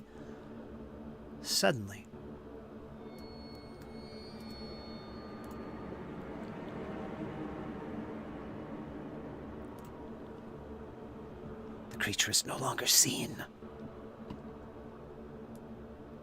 And we're going to go to Karma.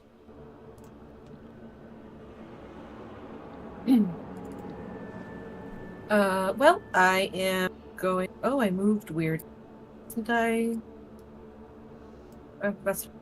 I am going to use a heal on poor Bjorn, who is taking so battery.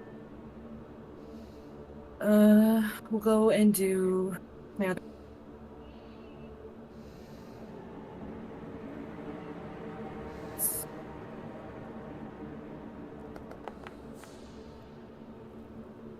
$49 points of healing for Bjorn. Mercy. Boy, that was good enough. He was at... What were you at? Below 10. 11. Oh yeah, 10, 11. Well, he needed And that. I yeah, oh lived boy. there this fight. I have lived there in the 10 to 11 HP this engagement. That was Uh, 2 actions. 2 actions to heal, 1 to raise my shield. I'm all set to go. Going to Cypher. She's going to continue her singing, but she's going to do a... she's going to cast Magic Missile. Because maybe that'll work. Targeting the creature she can see. And I see that it says roll damage, but I'm assuming I'll have to roll that each time for each action I use Magic Missile. So yeah, we'll do 2 actions. So we'll see how this goes. And I casted this at spell 3. So yeah, that's 2 points. not right. So it is heightened. Yeah. So I shoot an additional missile with each action, so I get 2 more.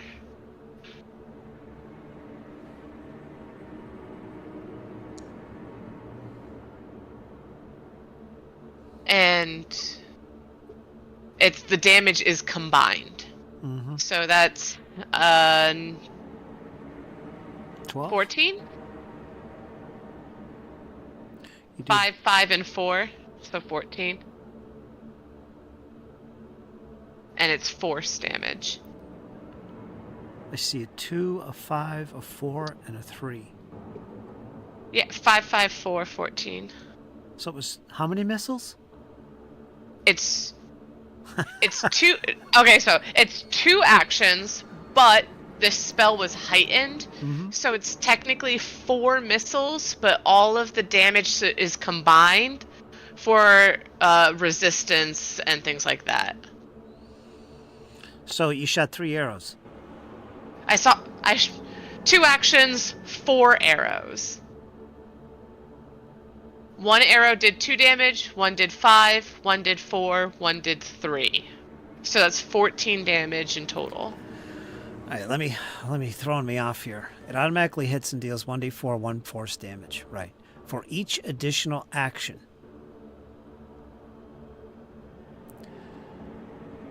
For each additional action you use when casting the spell, increase the number of missiles you shoot by 1 to a maximum of 3 for 3 actions. You choose the target, they're combined, so on and so forth. So you shot a total of 3 missiles, correct? That's the most you could shoot. Yeah, but it's heightened, so I shoot one additional missile with each action I spend. Ah, okay. So what level? So I spent. This is level 3.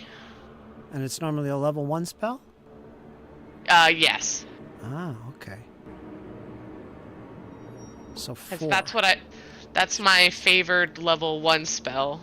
So I was able to cast it at level 3. You shoot one additional missile with each action you spend. So you spent 3 actions with one additional per action. That's 6. Yeah. Well, I spent 2 actions. Okay, all right, 2. It says 4. All right, 4. That's how we got 4. For a total of 14. 14 Force points. damage. Whatever. 14. 1. 4. Oh, it's not recording. Minus 1. 4. It's not recording for some reason.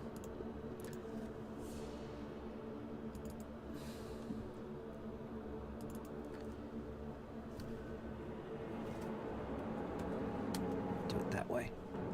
Okay. Okay. He's near death. He's closing in. Very good, Cypher. Very good. You threw me off on that one, but yeah.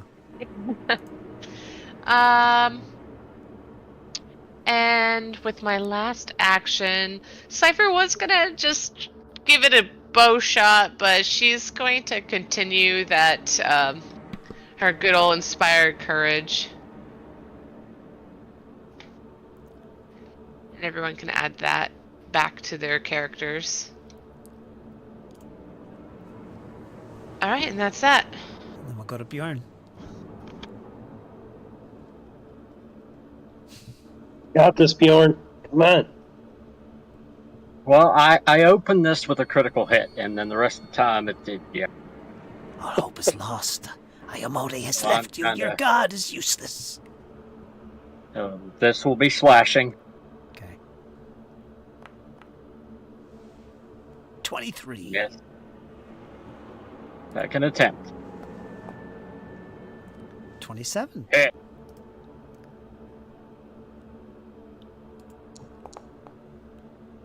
It'll be 20 points of slashing damage.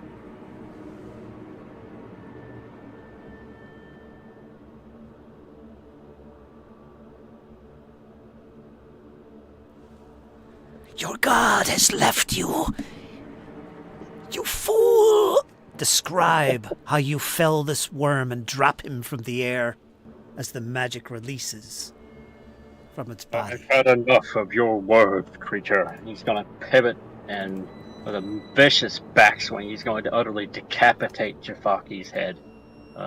As it kind of tumbles down, he catches the head. You are going to the mayor as proof of our endurance.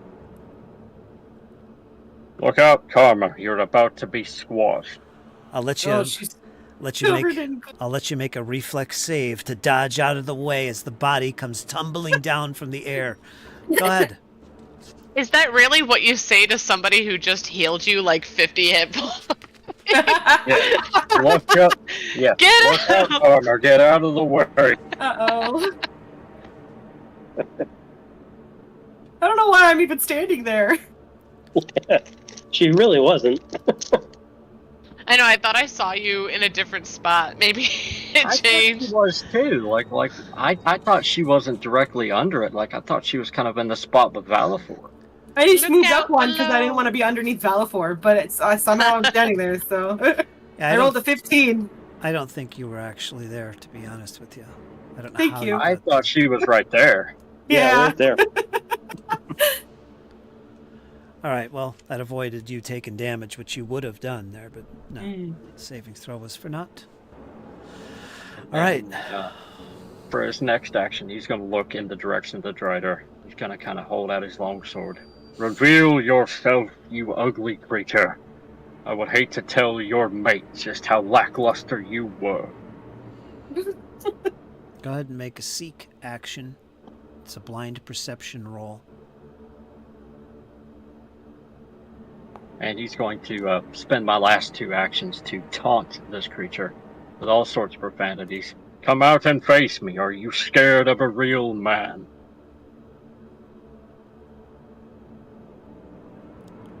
Sheppy would be appalled of your performance today. You can't see the creature. There's no real way. Whatever it is, perhaps magic is involved. You cannot see him. But you know where he was. You're sure that corner is where he's most likely still hovering. Hard to say. There wasn't enough time for him to get away. We're going to go to Valifor. All right. Valifor is going to swing in the direction of where the Drider was. Hopefully he makes contact. He's swinging at the air. Okay, make a flat check. DC 20. 5.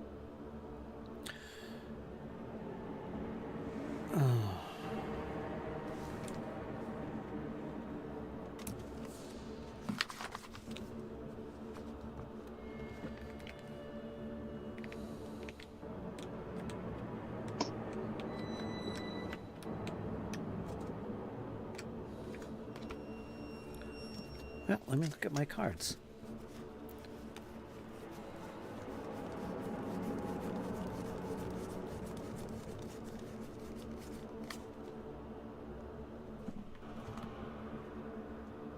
I can just imagine Valifor swinging like as Bjorn is actively taunting this creature, calling it every name under the book. Like even Karma would be, well, even Cypher would be blushing at some of the words coming out of Bjorn's mouth.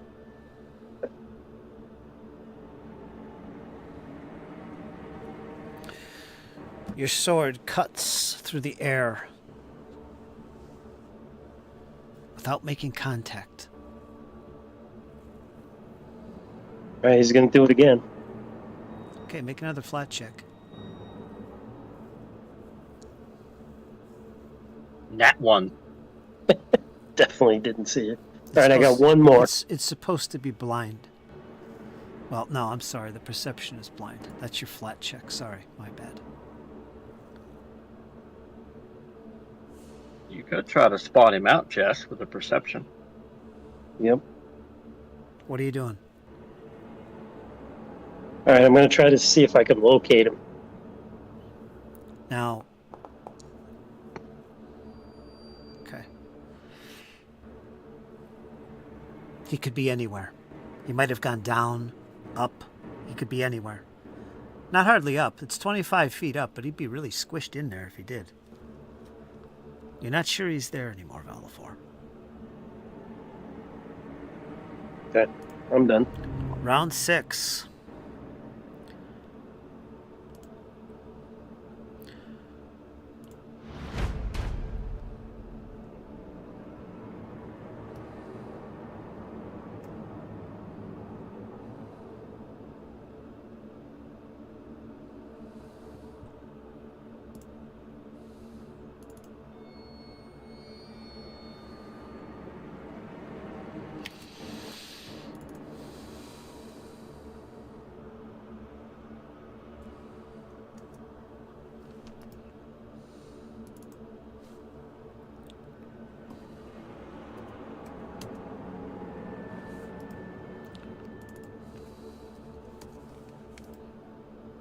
Well, let me change it.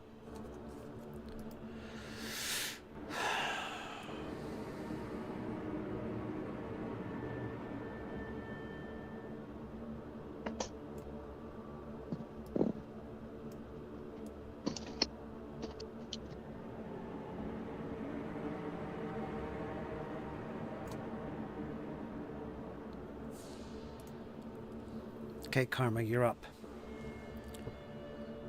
So I was doing a little bit of reading on my spells. I'm not sure if it works this way, but I'd like to target the invisibility magic with a dispel magic. The target you cannot see, it has to be an area of effect. It's You it's would an area know. of effect. Well, put the spell in the chat so we can read it. Right. Sorry, I should do that. How do I?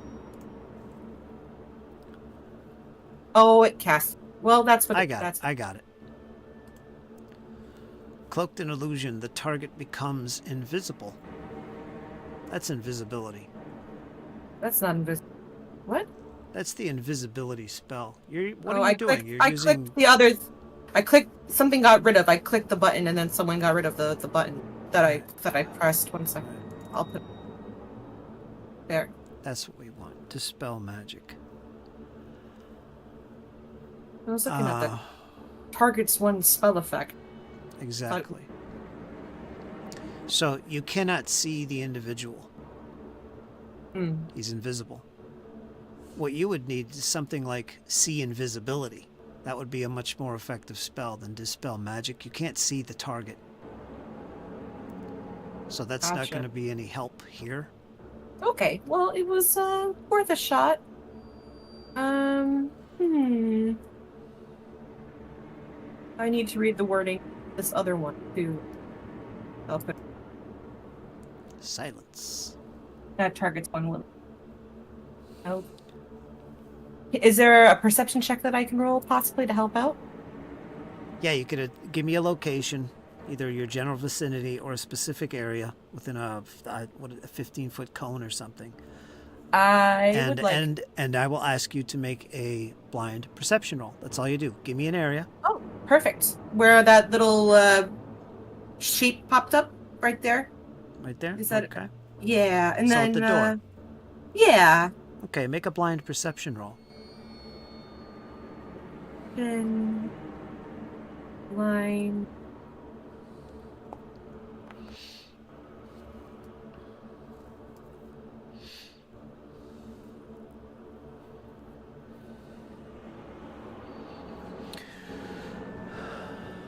Did you do anything else this turn? I don't think so. Nope, not yet. All right.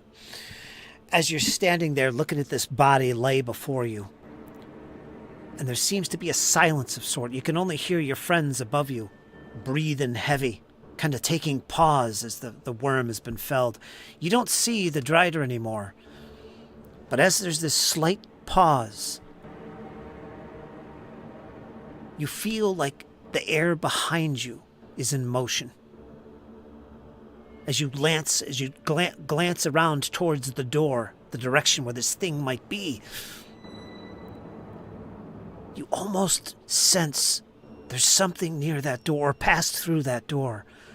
Like the air itself was in motion, the dust, something. You see something. Perhaps it was the Drider. So something in that area of the door passed through.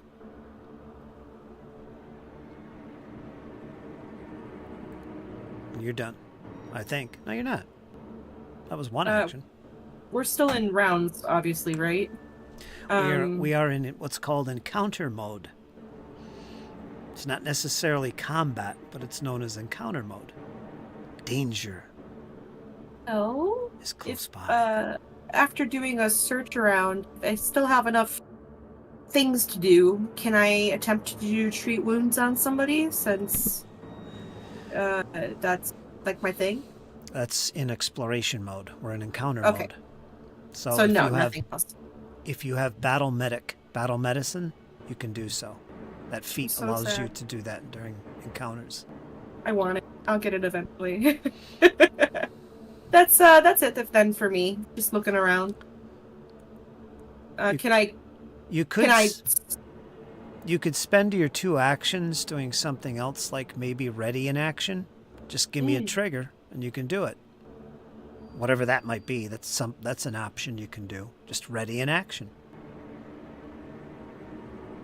Okay, then I will ready in action. So what it does, will- you sacrifice 2 of your actions to get a reaction Gotcha. with the triggers. So if, whatever, it counts as a reaction, whatever your action is that you're going to save for later. Just give me a trigger and an action. The trigger will be if the Drider shows up within the area she was looking, that she will have her sword ready to hit it. Another option would be to use the point out action. Oh, that's a thing. It let my allies know? Yeah. You literally spend your reaction to say, "There it is! I see it! It's in the shadows there!" That would be a that sounds great. reaction you could use. Yeah, it sounds great. That Actually, makes that it sounds easy. perfect. That makes it easier for everyone else in the room to spot him. Let's do that.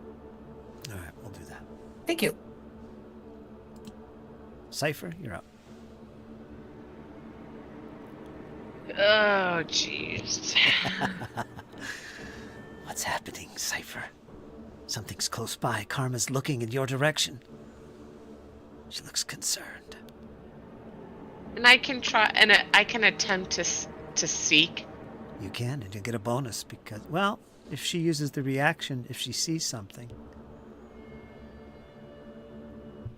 But you can use seek. Alright, I shall do so. Now, you have no idea where it is. If you say the door. I was actually thinking of standing at the door, because if I see Karma looking, Cypher would probably be like, "Oh, did it leave?" You know, like, am I gonna see it down the hall? There you go. So I'll spend an action to move here, take a gander.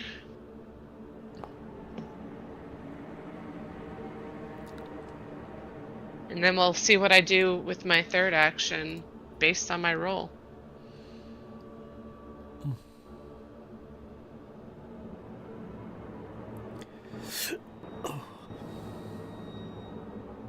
That was your perception roll there? Okay. Mm-hmm.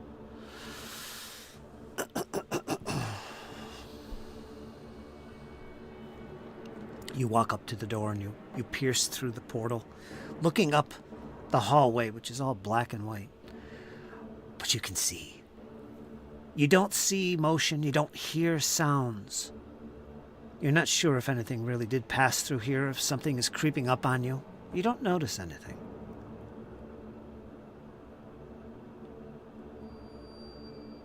Maybe close the door. If it tries to get out, we'll see it.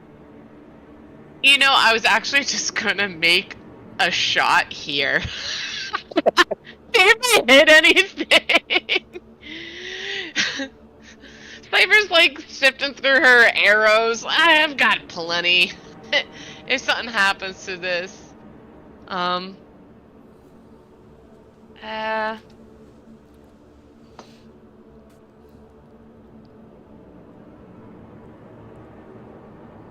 Yeah, you know, Cypher, yeah, she'll close the door and she'll turn to everybody and just say, "What's the plan? Where the heck did that thing go?" Bjorn? As Cypher kind of says that, you can see Bjorn kind of cascading down. It was like he's walking on air steps, gallantly holding the head of Jafaki in his left hand. "I believe a return to Otori is in order. We must heal, search this room.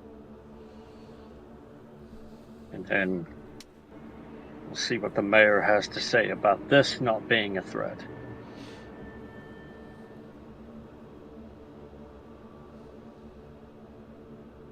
That it? We are all carrying a lot of weight, and so that was what, one action to descend? 2 actions. If you want to go straight down, it's 45, so you got to kind of zigzag it a little or go circular, however you want to do it. 2 actions. That'll work. Yeah, but that'll put me down on the ground. So, let me see here. Let me see if I could change it to 30 feet. Nope, I can't change it.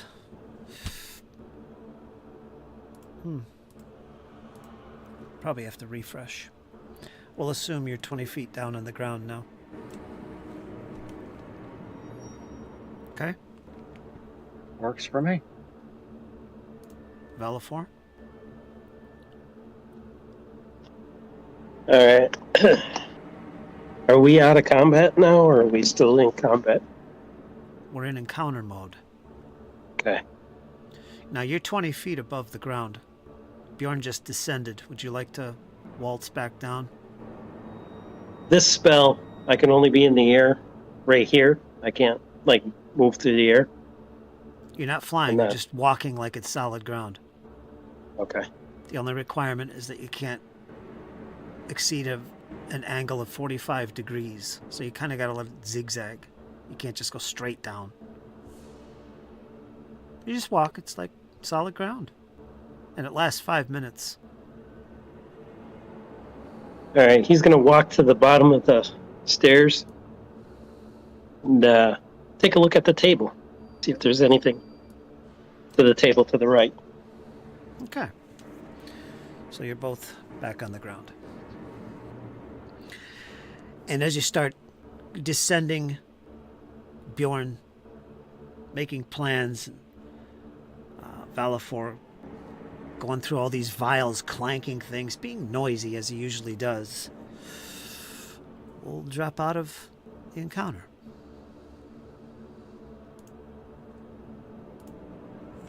As everything seems to go silent. It doesn't seem to be as threatening all of a sudden. Ho, ho, ho.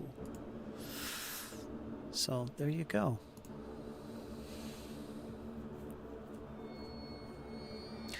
Everybody gets a hero point.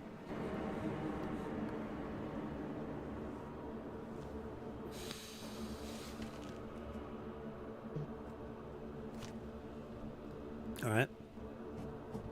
Got it. And we're going to take a short break. Okay, so take a 5-minute break, stretch the legs, do what you got to do. And Did we roll our heal dice during that time? Well, I want to go to intermission. So Oh, sorry. let's take a 5-minute break. We're going to go on intermission. You can make your plans, do whatever you want before we go live again. And yeah, okay. Is everybody good with that? Okay. Yes, sir. Sounds good. All right. Be right back, folks. Be right back.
All right, here we are.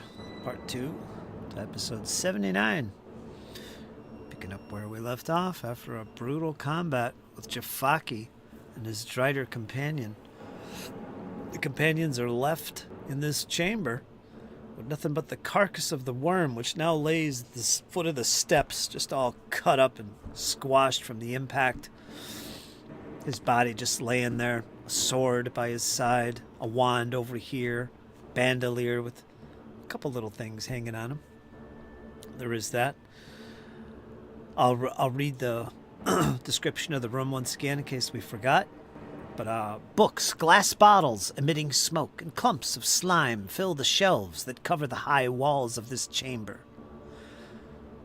To the south, the body of a Morlock is ripped apart. The arms are separated from the head and the torso and is just chained in place. Originally, the head was actually alive and screaming in pain. But Bjorn put it out of its misery, I guess, and hacked at it. Yeah, he did. Yep. I had to put it into that squealing. So the ceiling is about 25 feet high, and the shelves that are all around the room, they're not just those 2 tables, but if you look close on the map, you'll see there's shelves running all along the wall, run all the way to the ceiling, which is 25 feet. It helps if you have a levitate spell to be able to navigate all this, of course. Makes sense now. But yes, all kinds of vials are all in these walls, on these shelves on the walls. The room is otherwise quiet outside of you guys messing around, talking and healing, and Valifor clanking through jars. This looks good. What would you like as they to were do? as they were healing, I was searching for anything useful. Okay. Is anybody searching Jafaki's body? Shelves. Shelves? And the body. Valifor is doing the shelves. Anybody doing the body? I'll do the body. Okay. I'll search the shelves to the west, and Bjorn will be holding the severed head of Jafaki, kind of triumphantly walking with it. Okay. You're over there. Valifor, you're all along the walls here. How about you, Karma? After the healing is all done, I will also... I'll check the body with Cypher. All right. Everybody's going to check the body except Valifor. Just checking out the bottles. All right. So... let's do the body.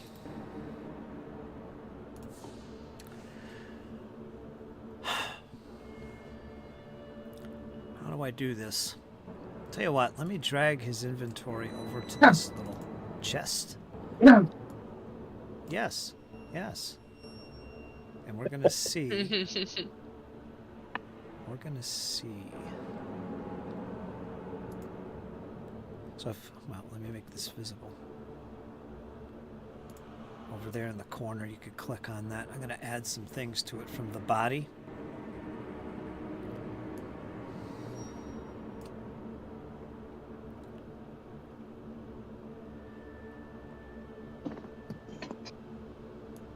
This I won't mystify because it's obvious what it is. Get rid of that. Can't find any acid flasks. Again, not all this is going to be mystified.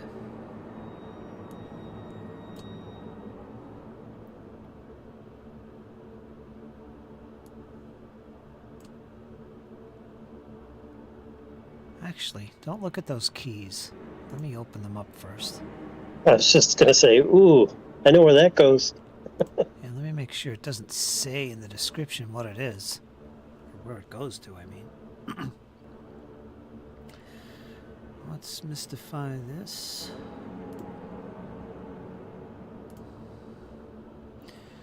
I'm going to mystify these as well. Drag them over here. Again, this is mostly from the body. And on the tables.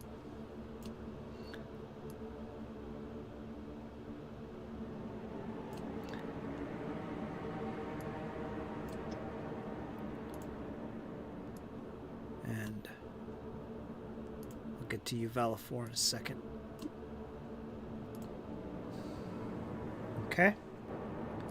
There's all kinds of things there you might want to grab, and if you have time, at some point, actually start trying to demystifying some of these things. They're mysterious items you can't really identify. And Velafor. I'm gonna reveal Bjorn, grab those bracers for me. I'll take them.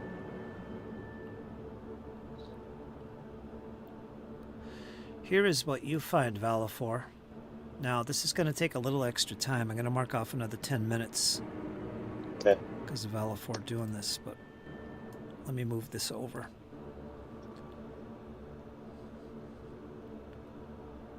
Oh, do I get my chakra back that I threw at him?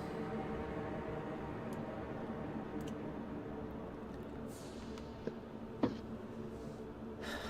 trying to think. That's long gone. That was from the first battle. That disappeared. Alright, so there's two things you could click on, you guys. There's all kinds of goodies there.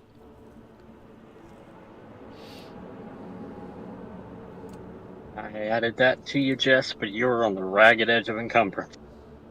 We Yep, all I are. know. Yeah. Expanded healer's tools. There you go, Karma. Oh yeah? Yep. Is that Uh, different than the healer's tools I already have? Yes. Oh.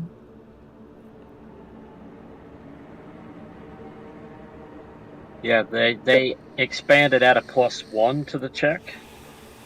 It's a little Exciting. better. I want that. Where's it? Did you already put it in my inventory for me?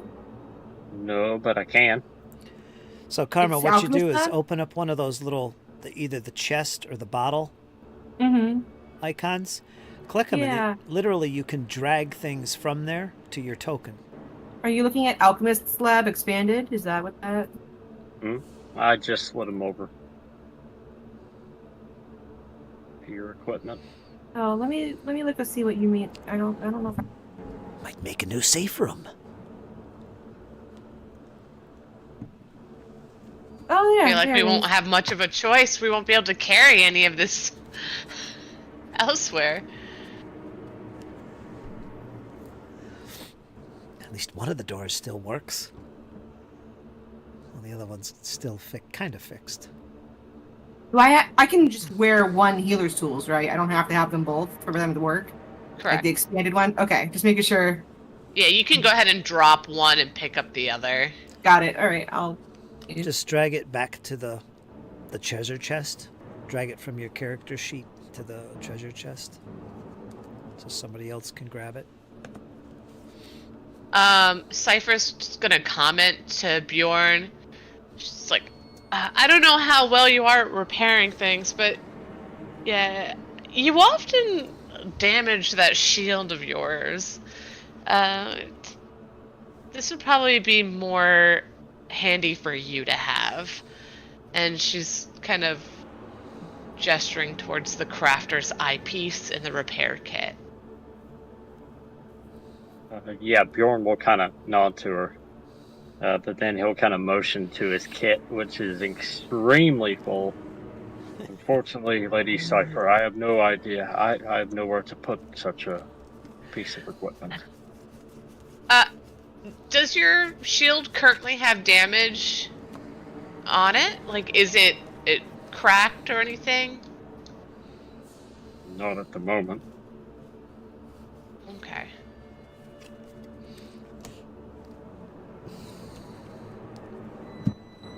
Yeah, like I got 2 light bulk worth, and I am encumbered. You have a -1 to your... Just give yourself the encumbered. I think there's a condition for that, isn't there? Yeah, clumsy 1. It's not... Yeah, there's clumsy in there. But isn't there an encumbered one?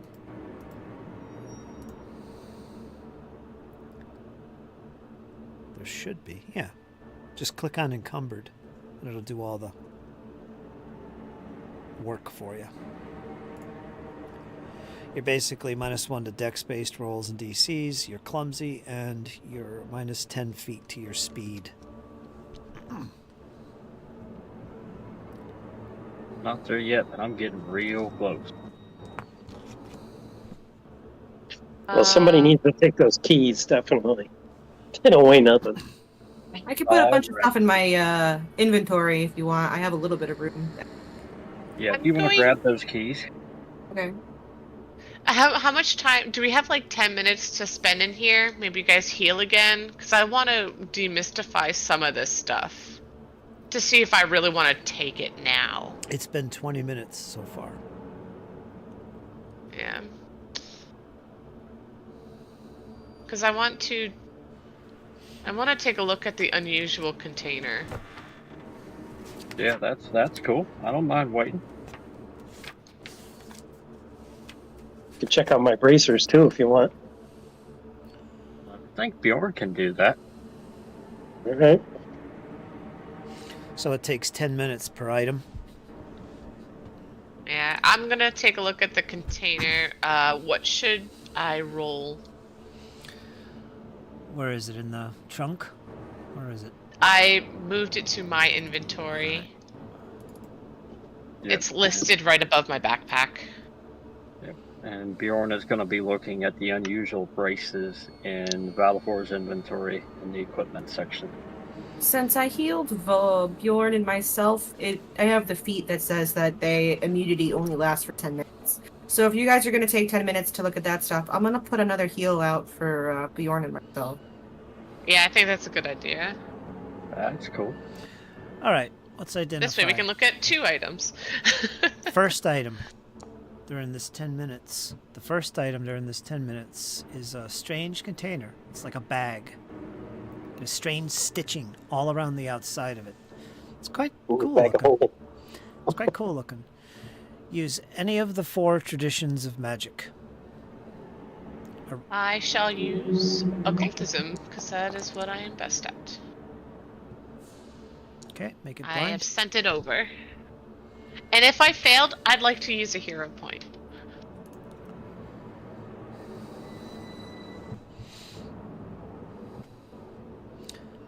Go ahead and take a look at it. Alright. I like to hear that. She throws everything in it.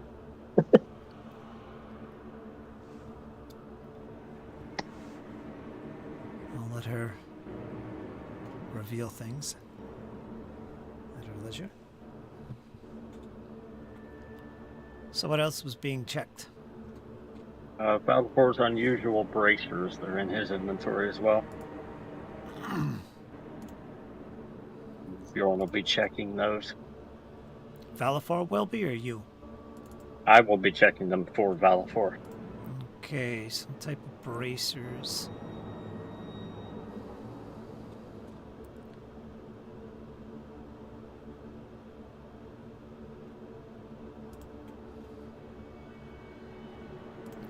Okay, any of the 4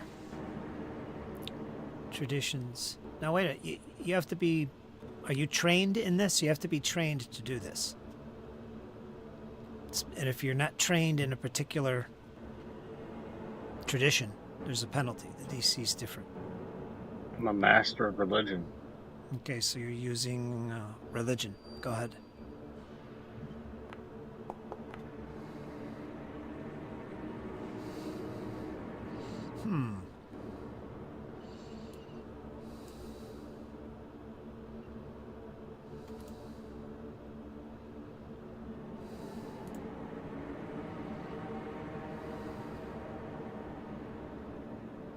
There you go. There you go, Valifor. Nice. Was anybody else doing something during this 10 minutes? I don't think so.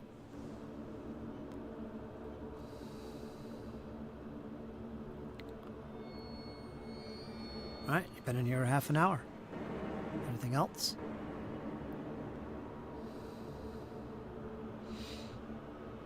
So, Cypher, what kind of bag do you got there? I see your eyes lighting up. He says, yeah, look at the stitching. This is some really cool stuff. She does not reveal what it is.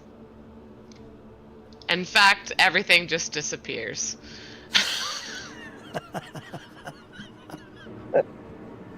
And if you want to challenge me, you could try to roll a 20. Otherwise, you ain't beating me. Okay, maybe I'll stuff you in the bag. You better start revealing. Balfour's getting closer. Alright. By this time, she's stopped filling the bag. You can see her putting in random stuff too, like a piece of worm skin, a stone off the ground. Just like, oh, what's this? Cool, put it in.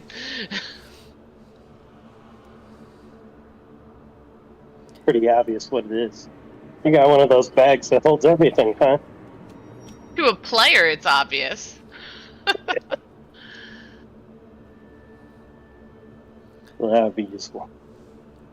Yes. The other option is I could just leave this all behind. So. Hey, sell it, make money. Yes. Did you find out what your bracers are?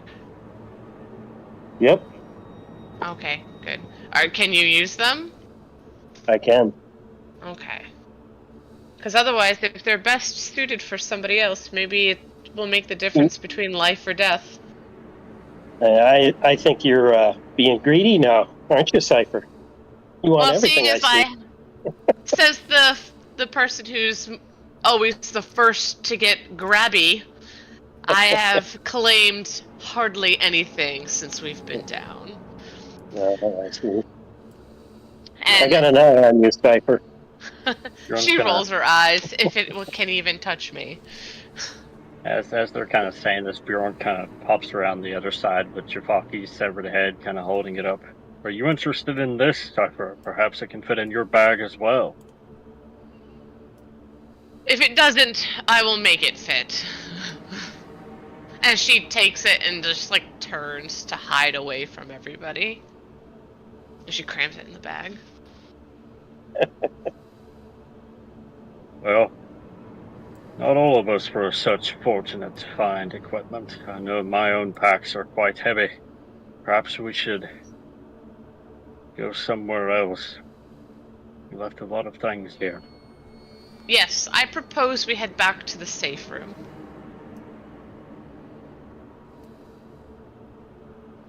I propose a withdrawal to Otari, where we can get a better equipment for what the challenges we face ahead. Jafaki was a rare beast. I don't think we're done seeing his particular breed in this place.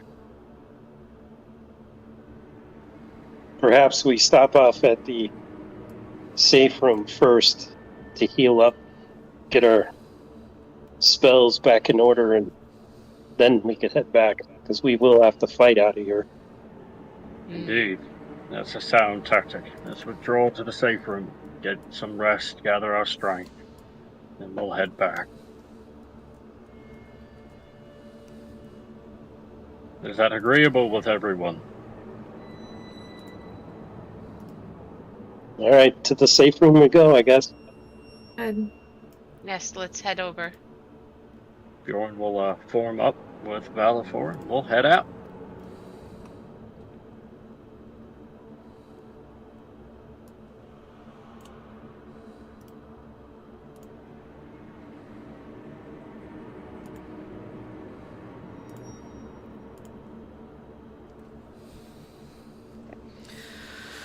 All right, I have you all on Karma doing Detect Magic, Bjorn doing Search, Cypher doing Shield spell repeatedly, Valafor scouting ahead.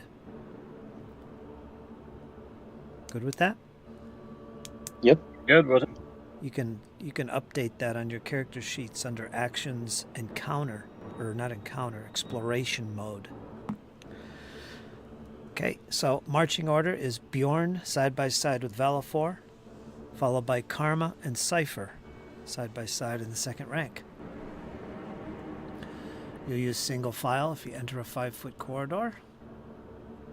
Cypher in the rear, Valafor second. All right. Sounds good. And you vacate this chamber. Do you shut the doors behind you? Yes. You see nothing in the long corridor. You make your way to the arena, I believe. Yeah. And as you enter the arena, you see the motionless bodies up ahead. They're not exactly there. They're more about where your token is right now, scattered around. Lying where they were felled, minus the rat. You do not see the rat. You see Rope lying where his body once did.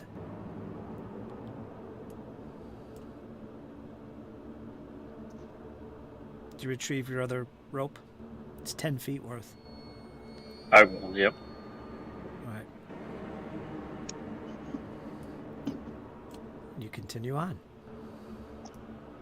Of course, the steps leading above to the balcony have a portcullis guarding each one, as you can see there. If you recall, it's locked. You continue on along your path.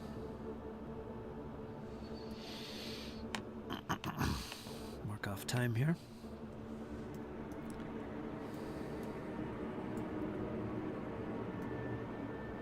Your footfalls echo in this chamber. As you once again reach this room where your friend was killed. Once again, I'll point out that the body that was here of that creature, no longer is here.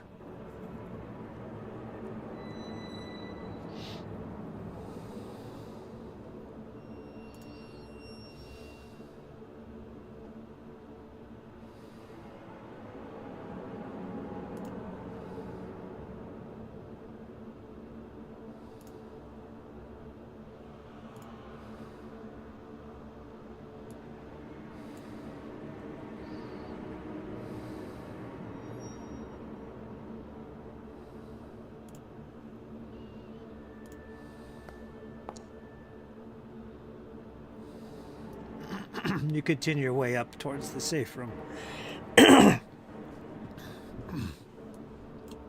As you once again enter this corridor, not far from your safe room,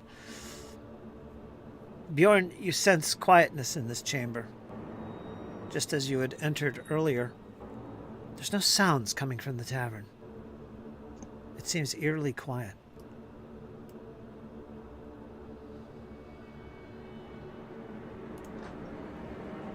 Continuing on, you make your way back up to the safe room. Right as you reach the door, Bjorn, you pick up on something. It sounds like a clang of metal hitting the stone floor, as if something was dropped, a sword perhaps, a shield, a piece of armor. And it's in the distance, but you can faintly hear its echo to the north. The rest of you hear nothing. Thing just dropped ahead. Into the safe room quickly.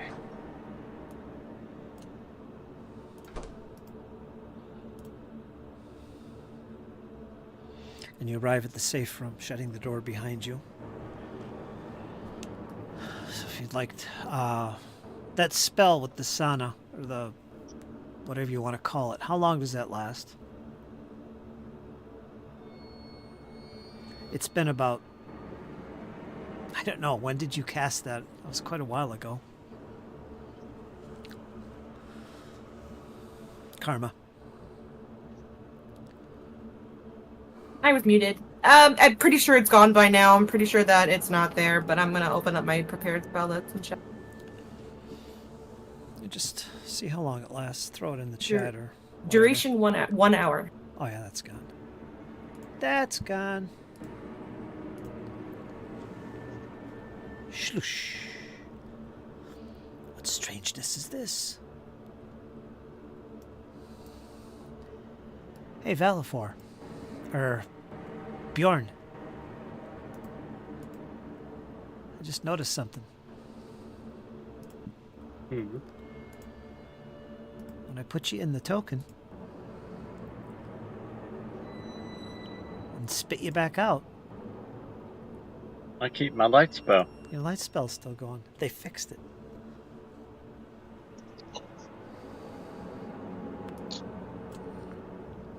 Alright, so what would you like to do in here? I think Rest we're up. gonna take a rest and go back to Atari once we rested, got all of our spells back.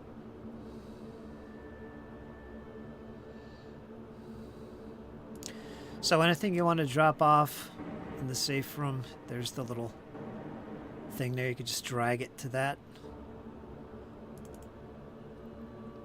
You got a ton of stuff. Belford nudges Cypher and says, I think you can handle that.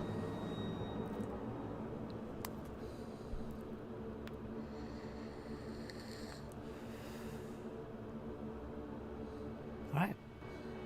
What would you like to do? Balfour's Guys need gonna any more step healing out on the while we're table. here? Balfour's pretty beat up still, so Are you? Balfour's snoring now. Oh, he's green on my screen. How weird. yeah, he's at 74 of 106. Throw treat wounds at him as he's falling asleep. If you Yeah, and as he's falling asleep and as you're doing that, then I will do one on you. oh, am I still hurt?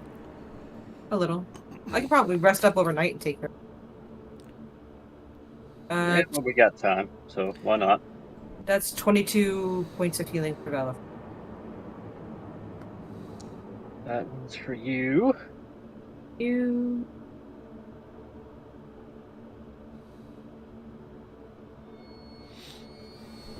Now he's barely injured. The rest will take him the rest of the way.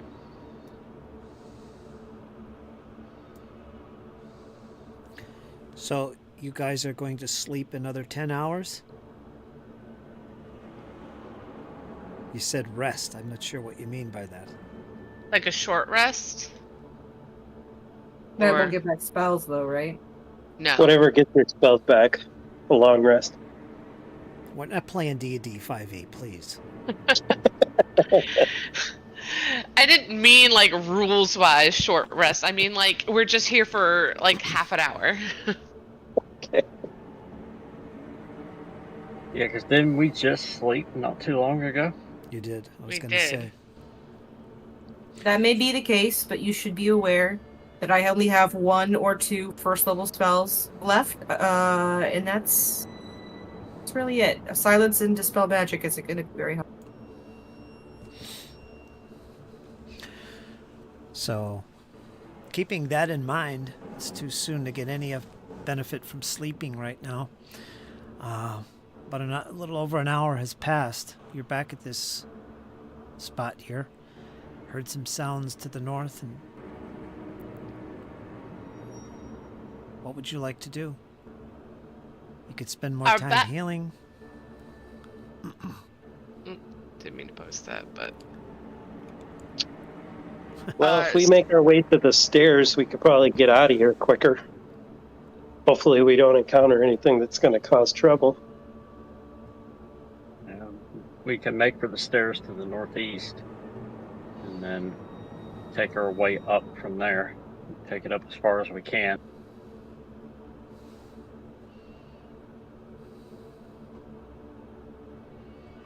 Could hustle. So hustling, you move basically twice your movement rate. But everybody has to be doing it, or you're not going to benefit from it. So it'll take half the time. Typically, going the long way, it takes about 4 hours to get up to the top, maybe a little longer. That's a long time. Even through familiar terrain. Hustling should take you half that time. But you run the risk of setting off traps, falling into ambushes, falling off a ledge to your death. Well, I advise using the staircase.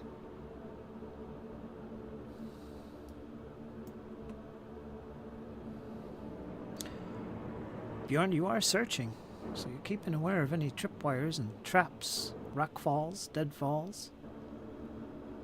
So, there's that. I'm searching Valifor scouting, so.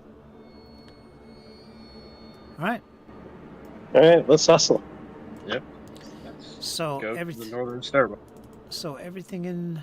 You got a bedroll, torch, soap, flint and steel, and chalk left behind. Alright, we'll put that over here. Not much to talk about. Go ahead, Bjorn. Actually, I don't think you can move the token. Can you move it? I cannot. Okay. I gotta go, guys. Alright, Jesse, we'll Oh, be here for a little bit. I'll be here. All right, I'll see you. You begin making your way. Now, Bjorn, this is where you heard some noises. You're sure of that.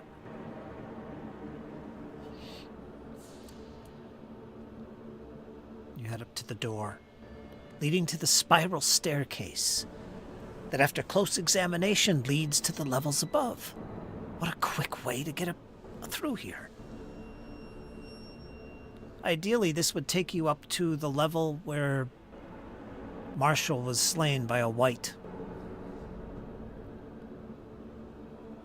Yeah. It could be a quick way up there. Is this what you're doing? Yeah, I'm gonna go up the staircase. Gonna see if we can mitigate the risk of any attacks. Okay. Not wasting any time, you move forward, not listening at the door. You enter this spiral staircase once again. Immediately, you see things you haven't seen before. The body of the worm and other carcasses that fell here, nowhere to be seen, of course. One of the creatures fell to the lower levels. But what you see now, on this side over here, you see a body. And it's an unfamiliar body. You also see what looks like a broken sword lying right here.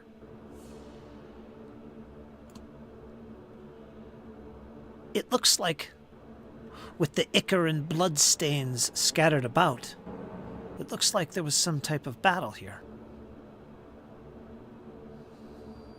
To the south, to your right, the steps go up.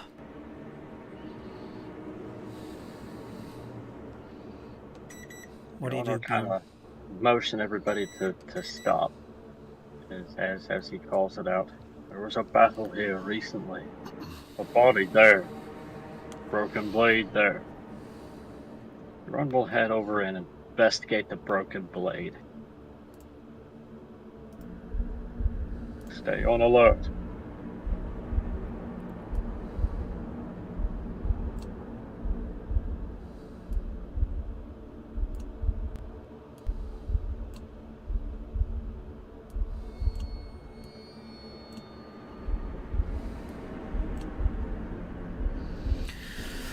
You approach what looks like the blade. It's broken. You don't see the other half of it, the tip, the sharp end. But what you see, without touching it, you can see this looks like it's got runes and demonic writing all around the handle and the crossguard, and even along the blade edge where it's not broken. This looks like a weapon that could have been wielded by a demon. It's surrounded by a black ichor.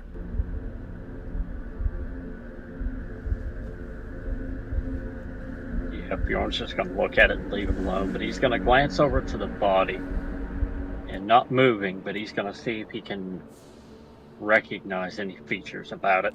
Blind perception roll, as if you were using a seek.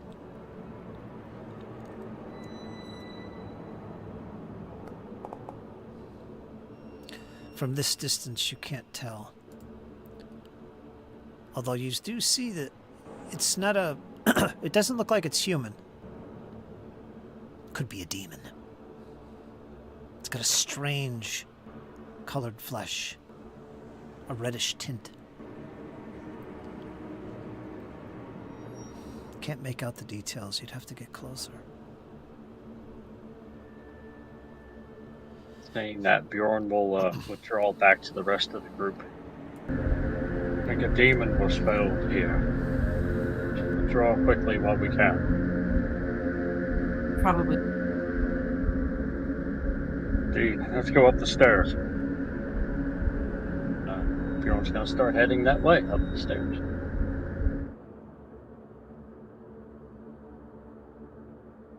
Can't hear you, Fritz. As you all begin to ascend up the spiral steps,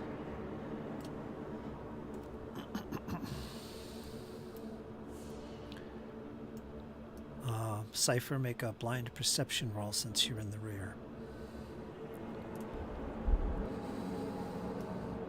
What are you doing? Your shield. I'm gonna let you do it Yeah, because I'm you're doing an elf. shield. Okay.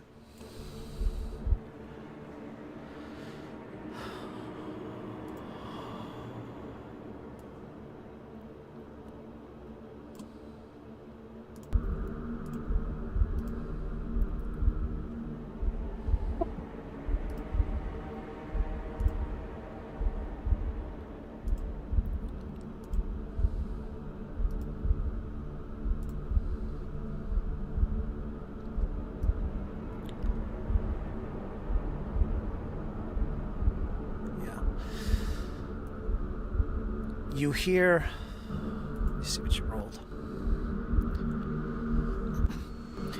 As you make your way up the steps and you start to reach the top, right where you're located right now on the map, in fact. Cypher, you're about 10 feet away from that. But you swear you hear something behind you like footsteps. And for a brief moment, it sounds like whispers. Like something's been watching you as you go up the steps. Bjorn, you reach the top of the spiral staircase, and you currently stand in a very familiar location. For to the north, up the broad set of steps that lies beyond to the north, that was where the wall of spirits was that barred your entrance to these lower caves. To the south, the statues and the basilisks. To the east, there was that mummy guy and those bouncing creatures. And to the west was where you met Frey. Was where you encountered the blue creature with chains dangling from its arms, who almost did you in. Or your fellow companions, anyway. Perhaps not you. But at this stage, continuing on, out of this place, you would ascend these steps right here. Okay, he will do so.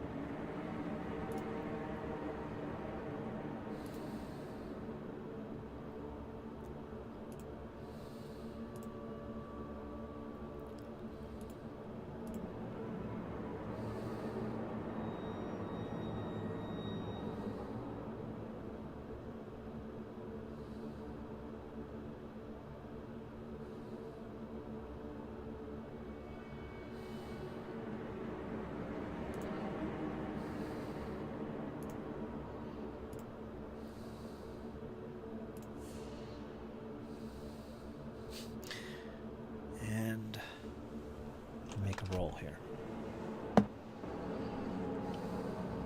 Okay, I'll bring you up to one more level. Familiar terrain. It's good to reminisce. Let's bring you up here.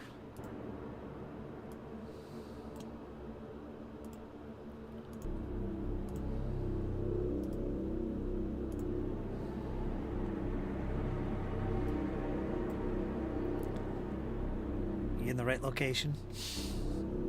Yeah, I see the blue Yeah, it's by the blue. transparent wall behind me. Yeah, you gotta scroll to the right. But anyway, that blue glow is there. But anyway, this is where Marshall was felled. All along this wide cavern, you see the inlets where there was caskets. There's bodies actually within these caskets, and it's through one of these there's actually a secret door, which lies down here. And you can easily navigate your way through there. Now, at this point, we're going to take you to the very top level and back to Otari. We're going to assume you reach the top. And you are hustling, so only 2 hours, 2.5 hours are going to go by doing this.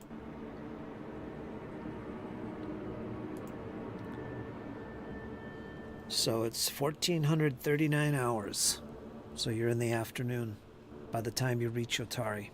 So you made it safe. 3 die rolls, you lucked out. You managed to get your way through this. No. Nothing else is unusual about the rest of the journey. Although, Cypher, you swear something is watching from the distance, from behind you, from where you first heard those noises as you went up the spiral steps. As you reach the upper levels, right where you reach the swamp level, the ground level, you do see those bodies, and it's particularly a horrid stench that fills these caves.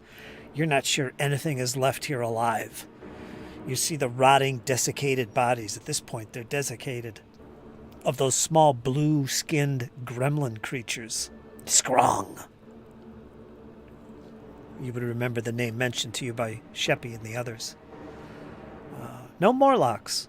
You haven't seen Morlocks through here, although it looks like maybe you might find a body ripped apart savagely by something. But no Morlocks either. And you make your way to the daylight of the upper level, through the fog fen, south through the path that cuts through the woods, and yes, eventually to Otari itself once again.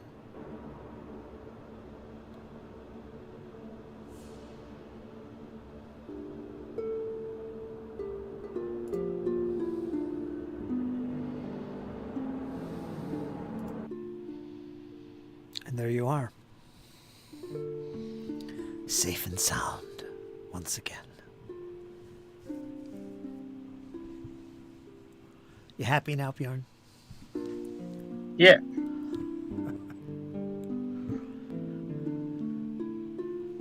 So, whatever you guys want to do in Otari, you can do so. It's about mid-afternoon.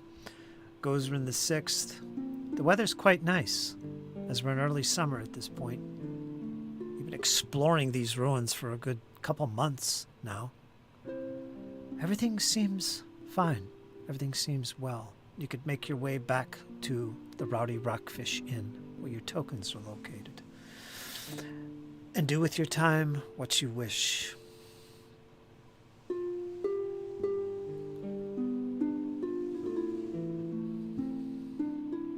Let's continue our haste to the Rowdy Rockfish.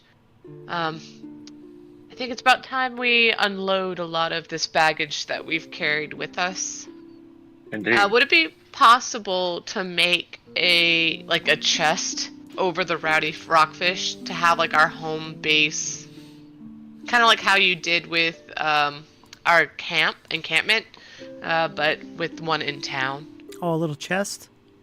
Yeah, so I can unload everything that we've brought back from beneath the gauntlet. That's a cool idea. So yeah, so we have a chest in town, a chest deep in the gauntlet, and then whatever else we need. How do I make that? I forgot. It's an actor, right? Yeah, it's an actor. Here we go. Loot. I don't think there's anything in that. No. There you go. Nope. And you can, I guess, rename it and just put like Rowdy Rockfish, so we know where it is. Indeed. And while you are selling and gaining provisions, I shall go speak with the mayor. Okay, Cypher's just reminding you that if you want anything from the chest, you have to grab it. She's only going to go to the market for herself. She's not going to sell random stuff.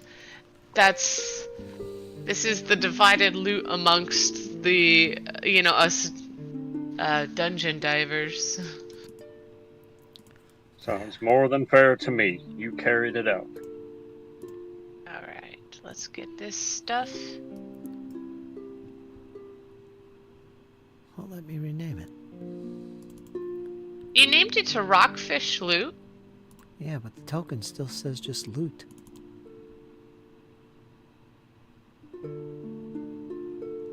It does for me. Just says loot. Maybe it's gonna requires a refresh. I don't know. I'm already filling it in, so don't delete it. Fill it in.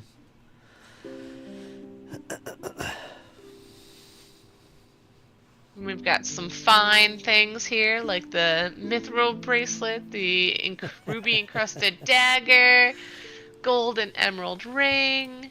Too bad, Elias. You missed out. You missed out, Elias. A lot of stuff to Missed out on- share. One hell of a payday. Yeah. Bjorn's loaded. Or is that Yeah. Arthurian? One of you's loaded. Arthurian, yeah. But Bjorn is actually going to make his way to Meneme's Manor with the head of Jafaki in tow. Oh yeah, she'll take the head out of the bag and give it to you. That's pretty heavy. I was going to ask you if you brought that. But okay. Whoops, I deleted you. Sorry.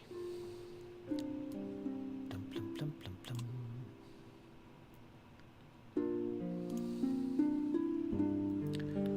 A lot of weapons.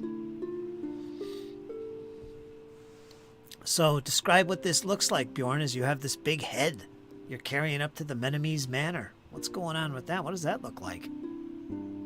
Yeah, Bjorn's kind of marching with purpose. He's got the head. Was a very clean cut.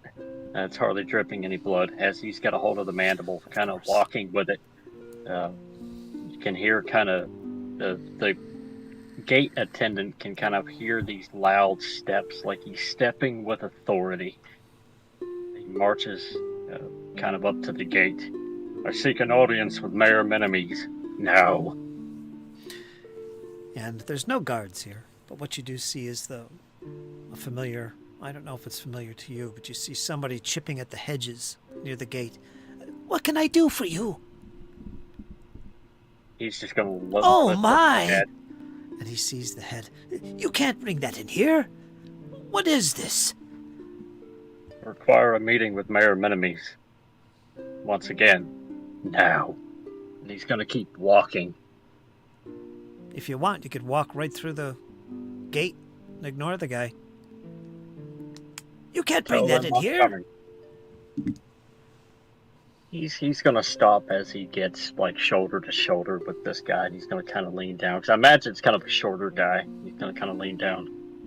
Summon the mayor. Tell him I will be in his study. All right, wait here. And he quickly turns and heads into the main entrance. Some of the other workers there on the hedges peek around the bushes at you, and they see and hold their hands to their mouths like, what is that? Who is that? What does he bring here? Somebody fetch the guards. A good 15 minutes go by before finally he returns. Just him. You're one of the companions, correct? I know. I do not know your name, but you are welcome. He waits for you inside, but you cannot bring that head. It's not allowed in this premise. The head comes with me, and my name is Bjorn. And he's gonna start walking to the doors. Wait a minute, you can't go in there! Stop! You can't bring that! And he's following behind you. You must stop. He won't allow it in there. We'll have a mess to clean and a price to pay if you bring that inside. Then summon him outside. I'm tired of this game. You eventually get to the main door. Then wait here. I'll be right back. Don't come in. He rushes inside and quickly closes the door, and you stand there. In the meantime, Karma, it's been a long journey. Quite an adventure. You're taking respite now, sitting at this so-called familiar table by the other companions. It's a large round table. To your left, from where you are seated on this table, you see a large window that peers out into the streets. You see occasional people walking by, oblivious to what lies below.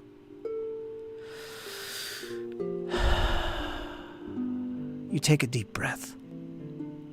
You're tired.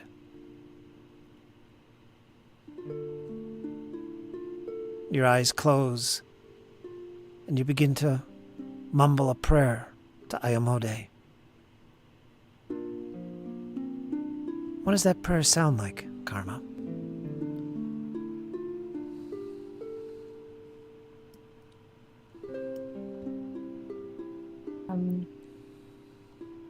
She's exhausted from climbing, and as she finally finds a safe place to put her head down, kind of nestles her head into her arms and kind of leans it against the counter on the table, and she'll mumble mostly. You'll hear a couple Ayamodes here and there. You'll hear "Save me" and "Praise me." The typical prayer that you would hear someone who just recites scripture, but she's exhausted, and you can tell by her.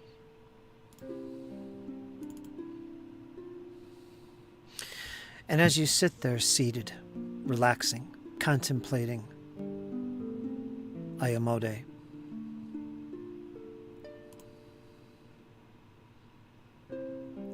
a short dwarf woman approaches the table. Aye, would you be one of the companions as well? This is their table.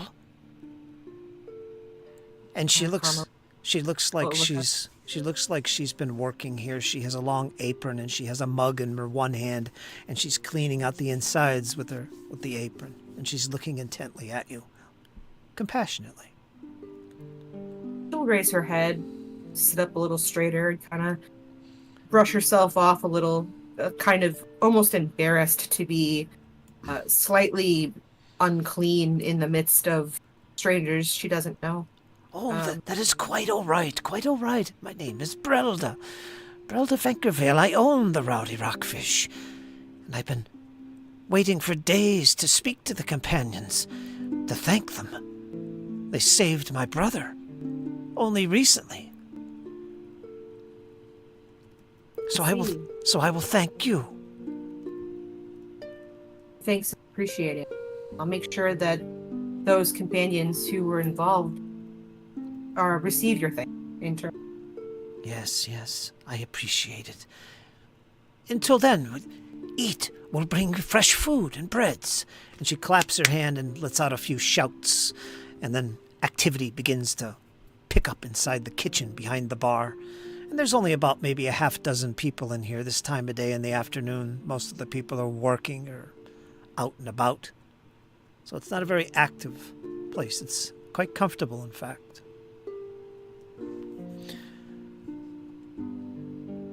And a short while after, another servant comes out and brings you a big mug of ale and a plate full of breads and fresh meat. The smell makes you even hungrier, and imagine you dive into it or savor it. Absolutely, yes.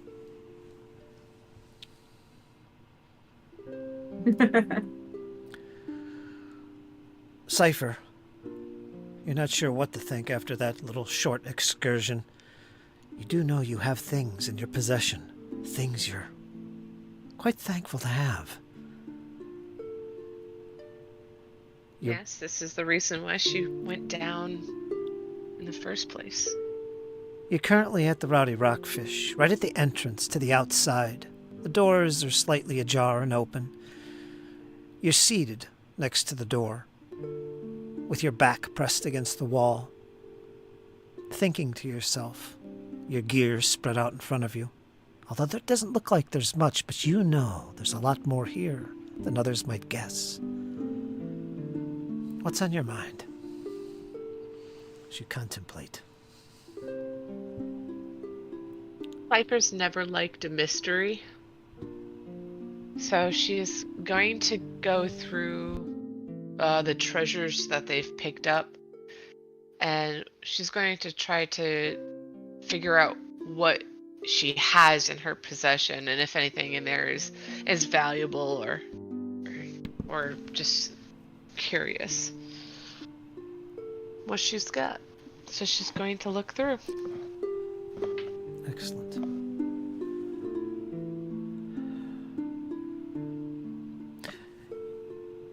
Give me a blind perception roll, Cypher.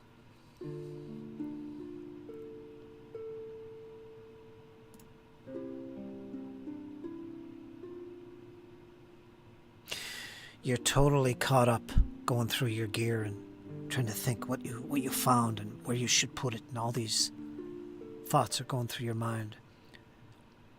And suddenly, you don't realize it, but there's a small halfling sit right next to you. You must have been totally engrossed in what you were doing, but he's sitting there and he's watching you.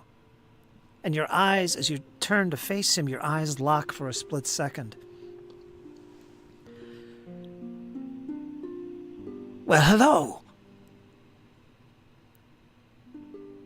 What would you be having in there?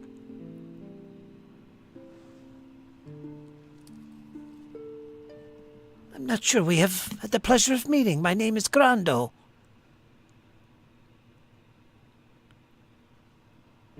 Well, Grando, it is none of your business, and it is not lovely to meet you. Oh, well, pardon me. Don't you know it's impolite to sneak up on people? I was just paying attention, that's all. I noticed you were here. I didn't sneak up on you, after all. This is a free man's porch. Anyone can sit here. Jeez. Well, maybe if I knew you, we wouldn't be having this quarrel, but what brings you here? Why did you decide that you could sit next to me in my presence with my things? I've been sitting here waiting for the companions. They're an adventurous some. Do you know the companions? Of course I do. I'm one of them. What business do you have with the companions? I didn't know you were one of them. Pardon me. And I am in fact the leader. of the companions. Deception check. I'll use assurance. It's 28. 28. He looks astonished and surprised, almost in shock. Oh, well, excuse me. And he stands up, which isn't far. And he bows down. Says, I'm very sorry. I have a message for you. And then he quickly roots into his vest, and he pulls out this little piece of parchment. It's only maybe 4 inches wide, and it's got a little blue ribbon tied around it. This would be for you. This was given to me by, what was her name? She was gnome. I think her name was Athena. That's it, Athena. Yes. This was for you, the leader of the companions. Surely your eyes alone should see this. Cypher snatches it out of his hand. It's like very clear she's kind of just cranky from all this adventuring. she's tired, just like the rest. We need our 8 hours. Oh my! And both his hands come together, and he's kind of getting kind of nervous. I'll just sit over here, and he moves back about 4 feet, and he takes a seat on an old log that's sitting on the porch. Unless you'd like me to go, I'll leave if you want me to. I'm just in case you have a message to return. She does one of those, like, she closes her eyes for like half a second too long because she's just rolling them. Like, I know I should behave a little bit better than this, but I'm so tired, I really don't care. And then she's like, thank you. And she'll read the message All right. to herself. To herself. Now, what I'm going to do is I want you to think. What would Athena have to say to the leader of the companions, knowing what you know so far as a player? What would she write? You think about that, maybe even take a few notes. And we'll find out about that next week. Okay? But you're reading it right now. Bjorn.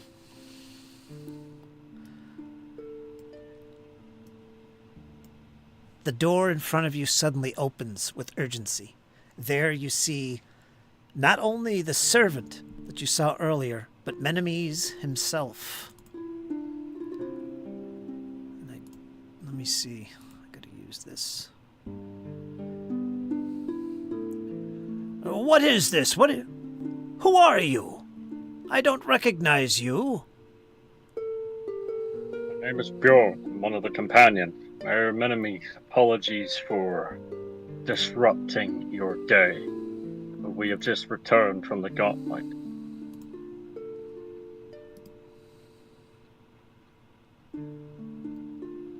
The gauntlet, you say? You're still messing about in that place? We haven't had trouble in months. Well, weeks, perhaps, but nonetheless. What do I want of you at this stage? Bjorn's going to hold up the severed head and then put it at Menemes' feet. Because this threat is not over. And then he sees this, and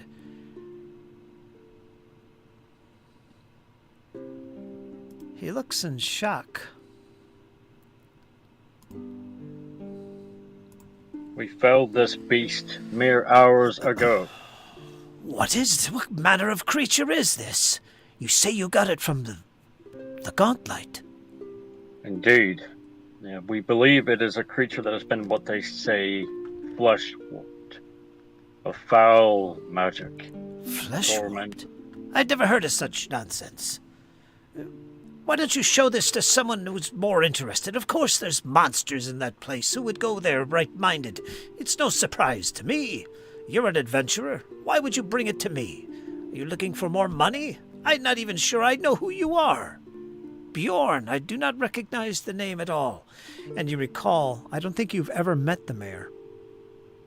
No, Bjorn never has. So you're not really in with the in crowd, so to speak. Bjorn, that is. Why don't you go to Rin Savixi? Yes, go to her. She would know more about these arcane things or whatever that creature is, but please, take it away. Take it off my property. You're leaving a mess. And fetch me Althea. Yes, I have some words to speak to her as well. She's one of your ilk, the companions. If you are truly who you say you are, send her my way. She seems to be the leader of the companions. Now, be off. I'll be sure to do so. Now be off with you. And the door slams. Behaviors. Bjorn will collect the head and begin to head to Ren Savixi. Kind of making sure the head is known. And like all the groundskeepers can see it. And all the details as he goes. So you're just waltzing down Main Street there with a big old head carcass in your hands. Yep. Some would call it a trophy. A trophy. It's my conquest, damn it. There's a lot of oohs and ahs. The guards in town that patrol the town infrequently spot you, and a pair of them do actually approach you. Hey, hold on there. What are you waltzing through town with a body like that? What's your business here? I don't think I recognize you. Going to see Ren Savixi. She's up that way. I took you too far down. Okay. Well, she's up the other side. By the way, you better tie your weapons there. You can't be roaming the town streets with your weapons out like that. We're gonna be watching you. You've been warned. Bjorn kind of snarls in a kind of deep, low growl, but he does lace his weapon. Okay. So it's custom to actually lace the sword guards and keep your weapons with a cover over them while you're in a civilized area like this. All right, you can make your way up the Rin Savixi. Well, what do you want to do at Rin Savixi's? Show her the head, I guess, right? Yep, show her the head, see what she has to say about it, see if she can gain any insight to it. All right, we'll play that out just for a little bit here. All right, you make your entrance. She's very concerned about why you're bringing this into here, but she does look quite fascinated by what you're showing her. Now, what do you say to her? What's your explanation? We were fighting in the gauntlet a mere hours ago. We encountered this creature. His name we believe to be Jafaki. A faction leader, if you would. We believe he has undergone some sort of flesh warping, and the mayor. And as soon as you say that word, flesh warping, you say flesh warping. Oh my, indeed. That is an evil practice, Bjorn. A practice made particularly evil and vile by the Dark Elves. Yes, now that I think about it, wasn't there one in there, allied to Belcora, who was himself a Dark Elf? Yes, his name was Volek. He was defeated some time ago. Volek, yes. Oh, this is a great danger, for it means the Drow are involved. If flesh warping is involved, then high, powerful dark magic is also involved. This is dangerous, Bjorn. You must bring the other companions to me.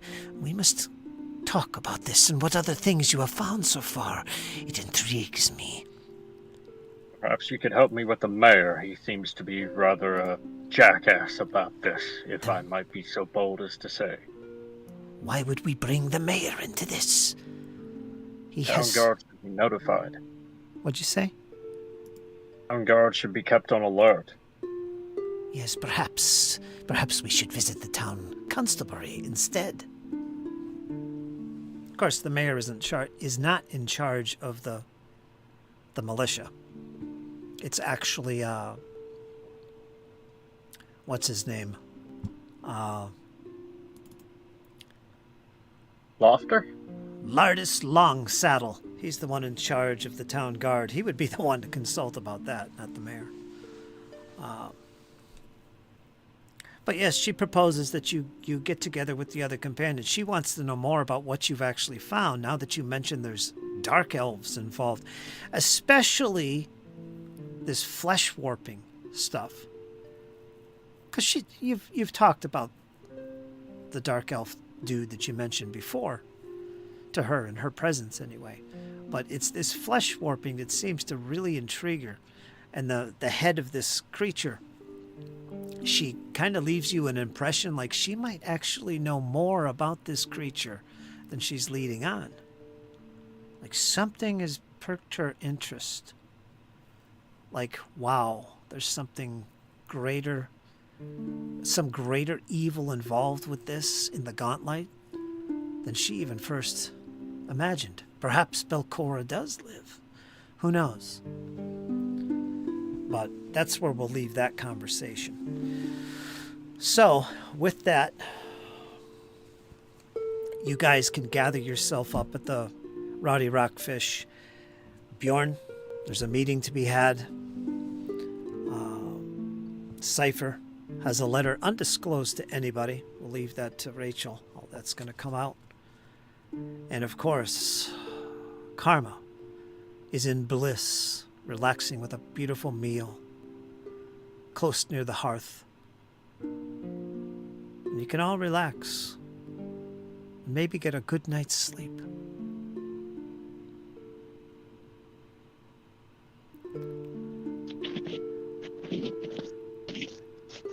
And I could ask Valafor, what's Valafor doing in the... Oh, Tara, you've made it back safe and sound. Briefly, is there anything you'd like to do real quick? Yeah, what I want to do is I want to buy a great axe and find a rune of striking. Okay. You can look into that.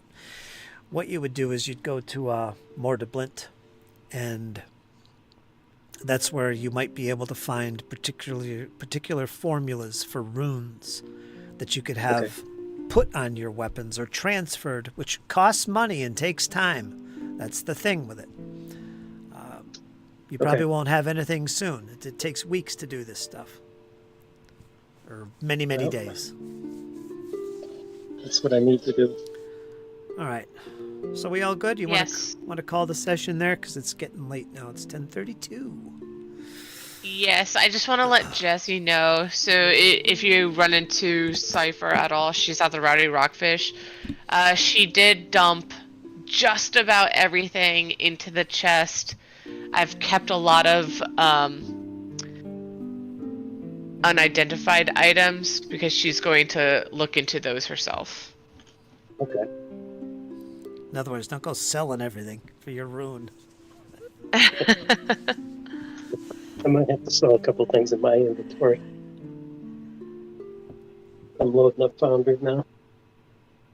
All right. Does anybody else want to do anything? We can carry on if you want, but I think we're all Nah, good. I gotta get off. You do. Yeah, I'm good with that. I'll leave the head with Ren and head to the Rockfish.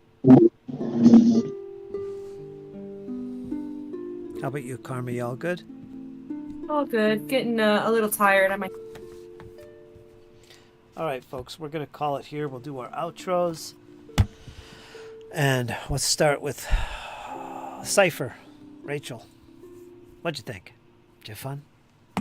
Yeah, of course. I'm really... Oh, that's right. Hey.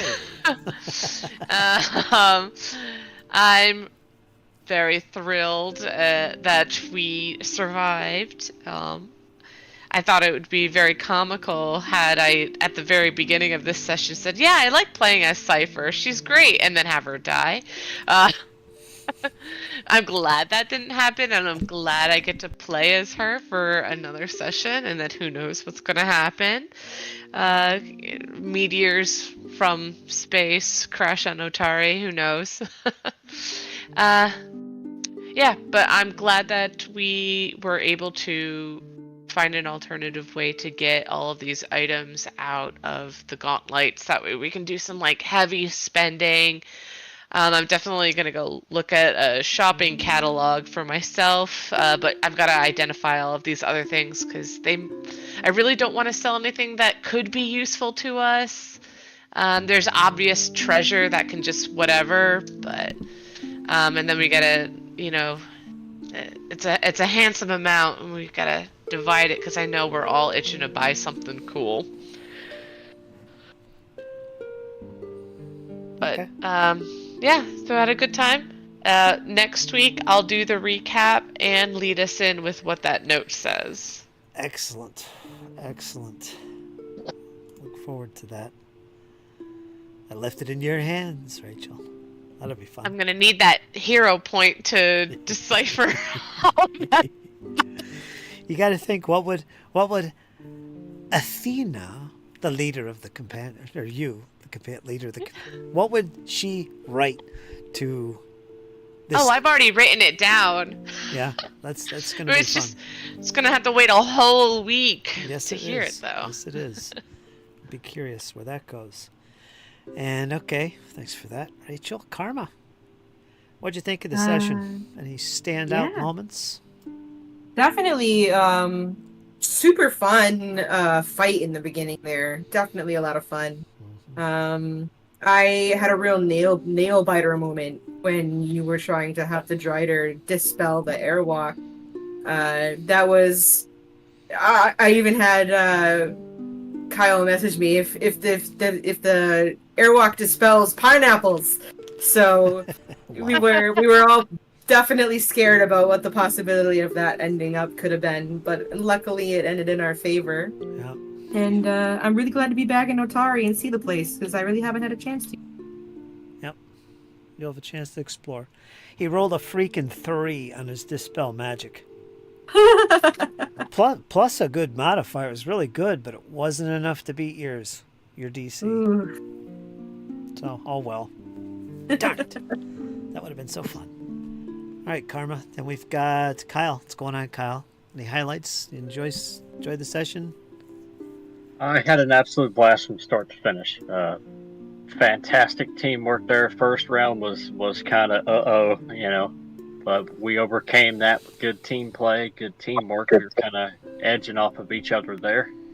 I really had to rely on Karma and Cypher a lot on this one, as I often do, but it was even more so, and we were just, kind of ebbing off of each other.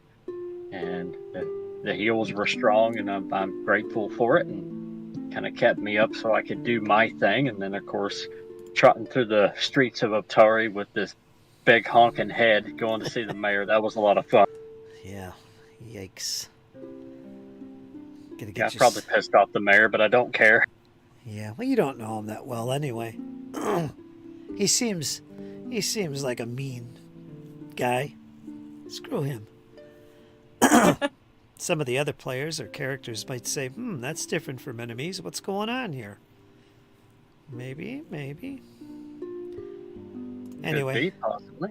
Yeah. And Jesse, of course, you were kind of in and out all night tonight. What'd you think about tonight? And what you remember? Yep, like Kyle said, great teamwork tonight. And we finally took down another major boss. It was good to see him go down. And it is relieving to be back at town so we can resupply, get ready for probably our last run into this dungeon so we can finish it and find out what happens next. Perhaps. It's supposed to be about 10 levels, so you've been as far down as 8 so far. But yeah, that's closing in. It's pretty good. All right, Jesse, thanks for that. And yeah, folks, we're going to call it here. Episode 80 is next week. And we're going to see what the companions do with this opportunity here, presenting themselves to recoup, grab some stuff, invest in some new magical things, see what's going on back in town, see what has happened in the days that have passed, particularly with the other companions. This elf, Athena character. Who's this about? We're going to find out all about that next week, I'm sure. We'll get some hints at least. So, folks, thanks for watching. And remember, hang in there. It's only going to get better. And that's the truth. Take care, folks.